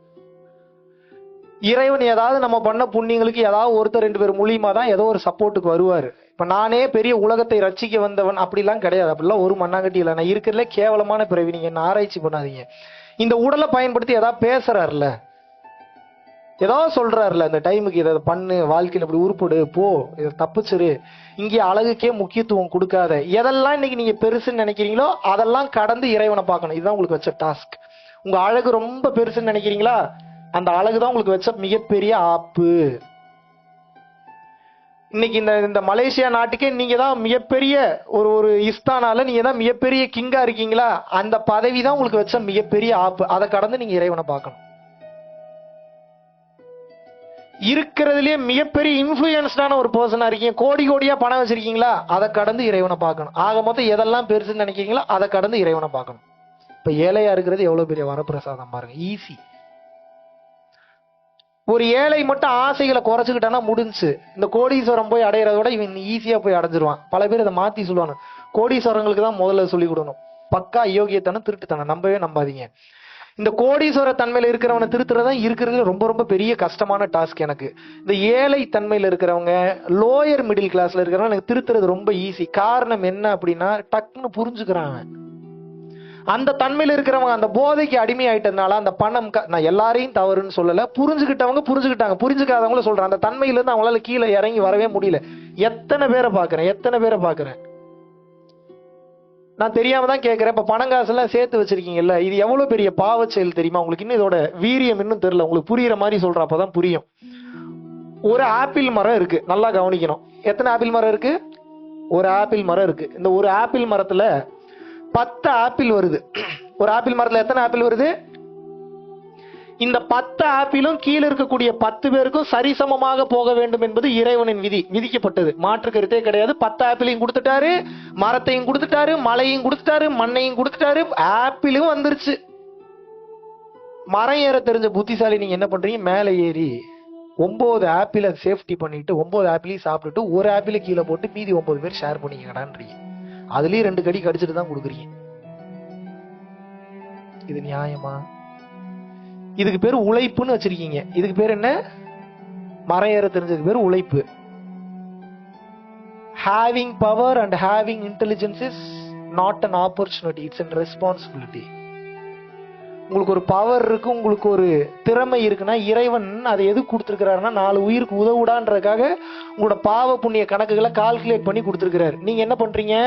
அதை ரெஸ்பான்சிபிலிட்டியா நினைக்காம ஆப்பர்ச்சுனிட்டியா பயன்படுத்தி நீங்க மொத்தத்தையும் வச்சுட்டு பிச்சை போடுறீங்க. கிள்ளி கொடுத்தா கூட பரவாயில்ல, கிள்ளி கொடுக்கறதுலயும் சுரண்டி கொடுக்குறீங்க. கொஞ்சோண்டு வச்சுக்க. இந்த விதத்துல நியாயம்? இயற்கை எல்லாத்துக்கும் சரிசமா தானே கொடுக்குது. இது எதுக்கு சொல்றேன்னா, நான் பெரிய உழைச்சேன்றீங்களே. இப்போ ஒரு 100 கோடி ரூபாய் உங்ககிட்ட பணம் இருக்குன்னு என்ன பெருசா உழைச்சிங்க நீங்க? நியாயமான வழியில சம்பாரிச்சீங்க கூட வச்சுப்போம். உண்மையாகவே உடல் உழைப்பை பயன்படுத்தி நீங்க சம்பாரிச்சீங்களா? டெய்லி 100 கிலோமீட்டர் பஸ் ஓட்டுறான், வர்றான், டெய்லியும் 10 கிலோமீட்டர் மலை ஏறான், இறங்குறான், ஒரு விறகு வெட்டி வந்து அவன் வாழ்க்கைய மேனேஜ் பண்றதுக்கு. அவனுக்கு மேலேயே நீங்க கஷ்டப்பட்டுட்டீங்க, தெரியாம தான் கேட்கிறேன். ஏதாவது உங்க அறிவை பயன்படுத்தி ஒரு தந்திரத்தை பயன்படுத்தி கோடி கோடியா சம்பாதிக்கிறீங்க. சரி, சம்பாரிச்சிட்டீங்களே, சரி சம்பாரிச்சது கூட ஓகே, மக்களோட நலனுக்கு எவ்வளவு பயன்படுத்துறீங்க? உங்களுக்கு இல்லாத, மற்றவனுக்கு இல்லாத ஆற்றல இறைவன் உங்களுக்கு கொடுத்துருக்கான்ல. எக்ஸ்ட்ரா பணம் சம்பாரி, 4 பேருக்கு உதவு, அந்த தந்திரத்தை, அந்த அறிவை கொடுத்துருக்கான்ல. அந்த அறிவை நீங்க உங்களை நீங்க பரம்பொருள் ஃபவுண்டேஷனுக்கு ஒரு பைசா கூட கொடுக்க வேணாம். நான் சேலஞ்ச் பண்றேன். விருப்பப்பட்டு கொடுக்கக்கூடிய நபர்கள் வேற, அதுக்குள்ளேயே நான் வரல. உங்களை யாரையும் நான் டார்ச்சரே பண்ணல. வந்ததுல இருந்து என் போட்டோ வச்சு கும்பிடுங்கன்னு ஏதாவது சொன்னா, நாளையில இருந்து உங்களுக்கு வள்ளலார மட்டும்தான் உங்களோட சாமி குருநாதர். நான் என்ன சொல்றேன், பிறந்ததுக்கு உண்டான வேலையை இன்னும் நீங்க பண்ணவே இல்லைங்கிற. இப்படியே போனீங்க அப்படின்னா இன்னைக்கு எந்த பவர்லாம் வச்சு ஒருத்தன் நீங்க ஆட்டி படைக்கிறீங்களோ அந்த பவரோட இன்னொருத்த வந்து உங்களை ஆட்டி படைப்பான். இதுதான் நடக்கும். இன்னைக்கு கத்துறீங்களா, கதறீங்களா, எந்த உயிருமே என்ன பாதுகாக்க வராதா? யாருமே எனக்கு உதவி செய்ய இல்லையா? என்னதான் நான் தப்பு பண்ணேன், ஐயோ இறைவா நான் என்னதான் பாவம் பண்ணேன் கேக்குறீங்கல்ல, அந்த பாவம் என்ன ஏதுன்னு கூட தெரிய வைக்காம உங்களை கொன்றுவார். இதுதான் நடக்கும். அது பாருங்க, இறைவனோட கால்குலேஷனை பாருங்க. எதுக்காக எனக்கு இந்த பிரச்சனை எல்லாம் நடக்குது அப்படின்ற அந்த ஒரு ரீசன் தெரிஞ்சா கூட மனசு ஓரளவுக்கு ஏத்துக்கும். சரி பரவாயில்ல, ஏதோ பாவம் பண்ணியிருக்கோம் போல, அதனாலதான் பண்றோம். அந்த ரீசனையும் காட்ட மாட்டாரு. எப்படி இருக்கும் இந்த நரக வேதனை? என்ன நினைச்சிட்டீங்க? எப்படி வேணாலும் வாழ்ந்து எப்படி வேணாலும் இருந்துட்டு போயிடலாம் நினைச்சிட்டீங்களா? நீங்க பிறந்ததுல இருந்து இப்ப வரைக்கும் பல கோடி ரூபாய் சம்பாரிச்சிருக்கீங்க, அப்படின்னா பல லட்சம் ரூபாய் சம்பாரிச்சிருக்கீங்க, அப்படின்னா பல்லாயிரம் ரூபாய் சம்பாரிச்சிங்க, அப்படின்னா பல 100 ரூபாய் சம்பாரிச்சிருக்கீங்க. ஆக மொத்தம் சம்பாரிச்சிருக்கீங்க. எங்க இருந்து சம்பாரிச்சீங்க? செவ்வாய்கிரகத்துல இருந்தா? இந்த பூமியில இருந்து எடுத்திருக்கீங்க. பூமியில இருந்து எல்லாத்தையும் எடுத்துட்டீங்க. கல் எடுத்துட்டீங்க, மண் எடுத்துட்டீங்க, செங்கல் எடுத்துட்டீங்க, வீடு கட்டிட்டீங்க, மரக்கதவு கட்டிட்டீங்க. கலர் பேப்பர்ன்ற பேர் தான் கரன்சி, அதையும் வச்சுக்கிட்டீங்க. எல்லாத்தையும் பதுக்கி வைக்கிறீங்க, பீரோல எடுக்கிறீங்க, போதா குறைக்கு பேங்க்ல போட்டு வைக்கிறீங்க. இந்த பூமிக்கு என்ன நீங்க திருப்பி செஞ்சீங்க? இந்த இயற்கை தாய்க்கு நீங்க என்ன திருப்பி செஞ்சீங்க? உங்க பேரம்பேத்திகளுக்கு நீங்க விட்டுட்டு போகக்கூடிய சொத்து என்ன? காசு பணமா? கைகால் விளங்காம போயிருச்சுன்னா என்ன பண்ணுவீங்க உங்க பேரம்பேத்திகளுக்கு? Touch shoot. கேள்வி கேட்கிறேன், பதில் சொல்லுங்க. உங்க வருங்கால சந்ததிக்கு நல்ல தண்ணி இல்ல, நல்ல வீடு இல்ல, நல்ல காத்து இல்லைன்னா இது நியாயமா நீங்க பண்றது? நான் மட்டும்தான் இதெல்லாம் கன்சிடர் பண்ணேன். ஞானம்னா இவ்வளவுதான் ஞானம். என்ன? இயற்கையை அழிக்க கூடாது, 4 பேர் நல்லா இருக்கணும், 4 பேருக்கு உதவி பண்ண, இவ்வளவுதான் ஞானம். இதுதான் சத்தியம். இதுக்காக தான் நம்ம பிறந்திருக்கோம். ஆனா நம்ம சுயநலமாவே வாழ்ந்துகிட்டு இருக்கமே, இது நியாயமா? நீங்க மட்டும் சுயநலமா எல்லாத்தையும் சொகுசான வாழ்க்கை வாழ்றீங்களே, சந்தோஷமா? நீங்க சொகுசான வாழ்க்கை வாழ்றது பிரச்சனை இல்ல, இன்னொருத்தையும் சொகுசா வாழவீங்க. அதான் மேட்ரு, அதான் விஷயம். நீங்க காஸ்ட்லி காடியில போறது மேட்ரு இல்ல, இன்னொருத்தனையும் காஸ்ட்லி காடி வாங்குற அளவுக்கு அவனுக்கு தெளிவா சொல்லி கொடுங்க. அதான் விஷயம், அதான் பக்குவம், அதான் ஞானம். நீங்க கோடி கோடியா சம்பாரிச்சு மிகப்பெரிய வீடு கட்டுறது மேட்டர் இல்ல, இன்னொருத்தனுக்கு கோடி கோடியா சம்பாரிச்சு இன்னொரு வீடு கட்டுறது எப்படின்னு சொல்லி கொடுங்க. அதான் பக்குவம். தெரிஞ்ச 4-5 தத்துவத்தை வச்சுட்டு ஒருத்தனுக்கு சொல்லி தர மாட்டீங்க, 2-3 சீக்கிரட்டை வச்சுட்டு எவனுக்கு சொல்லி தர மாட்டீங்க. இறைவன் கிட்ட எவ்வளவு சீக்கிரட்ஸ் இருக்கும். தொட்டனை தூரும் மணற்கேணி மாந்தர்க்கு கற்றனை தூரும் அறிவு. சொல்லி கொடுக்க இறைவன் உள்ளுக்குள்ள இருந்து புதுசா சொல்லி கொடுப்பாரு. 4-5 விஷயத்தை மட்டும் சொல்லி கொடுக்குறாரு. அப்படின்னு என்ன அர்த்தம்? முதல்ல கொடுத்து பாக்குறாரு, என்ன பண்றீங்க, அப்படியே புடிச்சு வச்சுக்கிறீங்க, கொடுக்க மாட்டீங்க யாருக்கும். என்ன பண்ணுவார் அடுத்து இறைவன்? இறைவனுக்கு அறிவு ஜாஸ்தியா, உங்களுக்கு அறிவு ஜாஸ்தியா? நீ கொடுத்ததே 4 பேருக்கு கொடுக்கல, உங்களுக்கு எக்ஸ்ட்ரா வேற கொடுப்பாரா? நீ எப்படி கொடுப்பாரு? என்னால எப்படி இவ்வளவு பேச முடியுது? 3 வருஷத்துக்கு முன்னாடி இருந்து இந்த ஞான ரீதியா பேசிட்டு இருக்கேன், இன்னைக்கு வரைக்கும் எனக்கு கண்டென்ட் தீரல. நீ ஒவ்வொரு சத்சங்கம் வந்தீங்கன்னா புதுசா தான் பேசும், ஒவ்வொரு கிளாஸ் வந்தீங்கன்னா புதுசா தான் பேசும். ஏன்? ஆன் த ஸ்பாட்ல பிறர் நல்லா இருக்கணும்னு நான் நினைச்சு பேசுறதுனால என்ன அவர் கண்ட்ரோல் எடுத்துக்கிட்டு அந்த நேரத்துக்கு அவர் புது கண்டென்ட் கொடுக்குறாரு. மேபி ஒரு 20% 30% உங்களுக்கு பேஸ் ஸ்கோரை புரிய வைக்கிறக்கா சேம் கண்டென்ட் சொல்லுவேன், 70% புது கண்டென்ட் தான் வரும். இதுதான் இறைவன் செய்யக்கூடிய ஒரு மாபெரும் மாற்றல். தொட்டனை தூரும் மணற்கேணி மாந்தர்க்கு கற்றனை தூரும் அறிவு. ஒரு கிணற்றிலிருந்து நீ நீரை இறைக்க நீர் ஊற்று என்பது ஊறிக்கொண்டே இருக்கும்.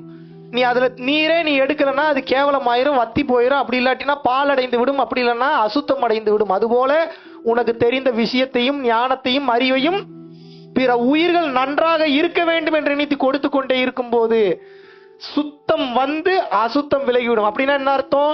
இருள் விலகி இறைவனாகிய அருள் உள்ளே இறங்கிவிடும். புரியுதா? புரியலையா?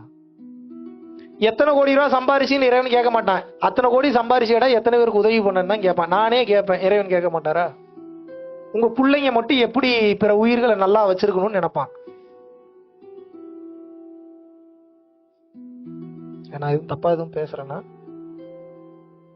தப்பான கேள்வி எதுவும் கேட்கறேன்னா, இல்ல தப்பா இருக்குன்னா இதெல்லாம் மாத்திக்கடா, தப்புன்னு சொல்லுங்க, நான் திருத்திக்கிறேன். இல்லைன்னா நீங்க திருந்திருங்க. நீ எவ்வளவுதான் பேய் மாதிரி சேர்த்து வைக்க போறீங்க? எனக்கு புரியவே இல்லையே. இல்லப்பா நான் சேர்த்து வைக்கவே இல்லை. சேர்த்து வைக்கணும்னாலும் இப்ப இறையருள் வேணும். சேர்த்து வச்சதை கொடுக்கணும்னாலும் இறையருள் வேணும். நல்லா நடக்கணும்னாலும் இறையருள் வேணும். நல்லா நடந்தவன் அடுத்த கட்டம் போகணும்னாலும் இறையருள் வேணும். திறமை எத்தனை பேத்துக்கு இருக்கு, ஏன் ஜெயிக்க முடியல?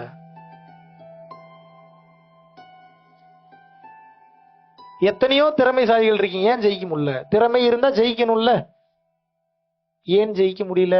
திறமை மட்டும் வேலைக்கு ஆகாது. சுவிட்ச் போட்டா மட்டும் ஃபேன் ஓடாது. ஃபேன் ஓடணும்னா என்ன வேணும்? கரண்ட் வேணும் சார். கரண்ட் இல்லாம எங்க இருந்து சுவிட்ச போடுங்க? நீ 100 டைம் சுவிட்ச போட்டாலும் ஃபேன் ஓடாது. திறமை என்பது சுவிட்ச், ஹாப்பனிங்ன்றது ஃபேன். அந்த ஹாப்பனிங் முழுசா நடந்து முடியணும் அப்படின்னா கரண்ட்ன்ற காரணகர்த்தா வேணும். கரண்ட்ன்ற காரணகர்த்தாக்கு பேர் இறையருள்னு அர்த்தம்.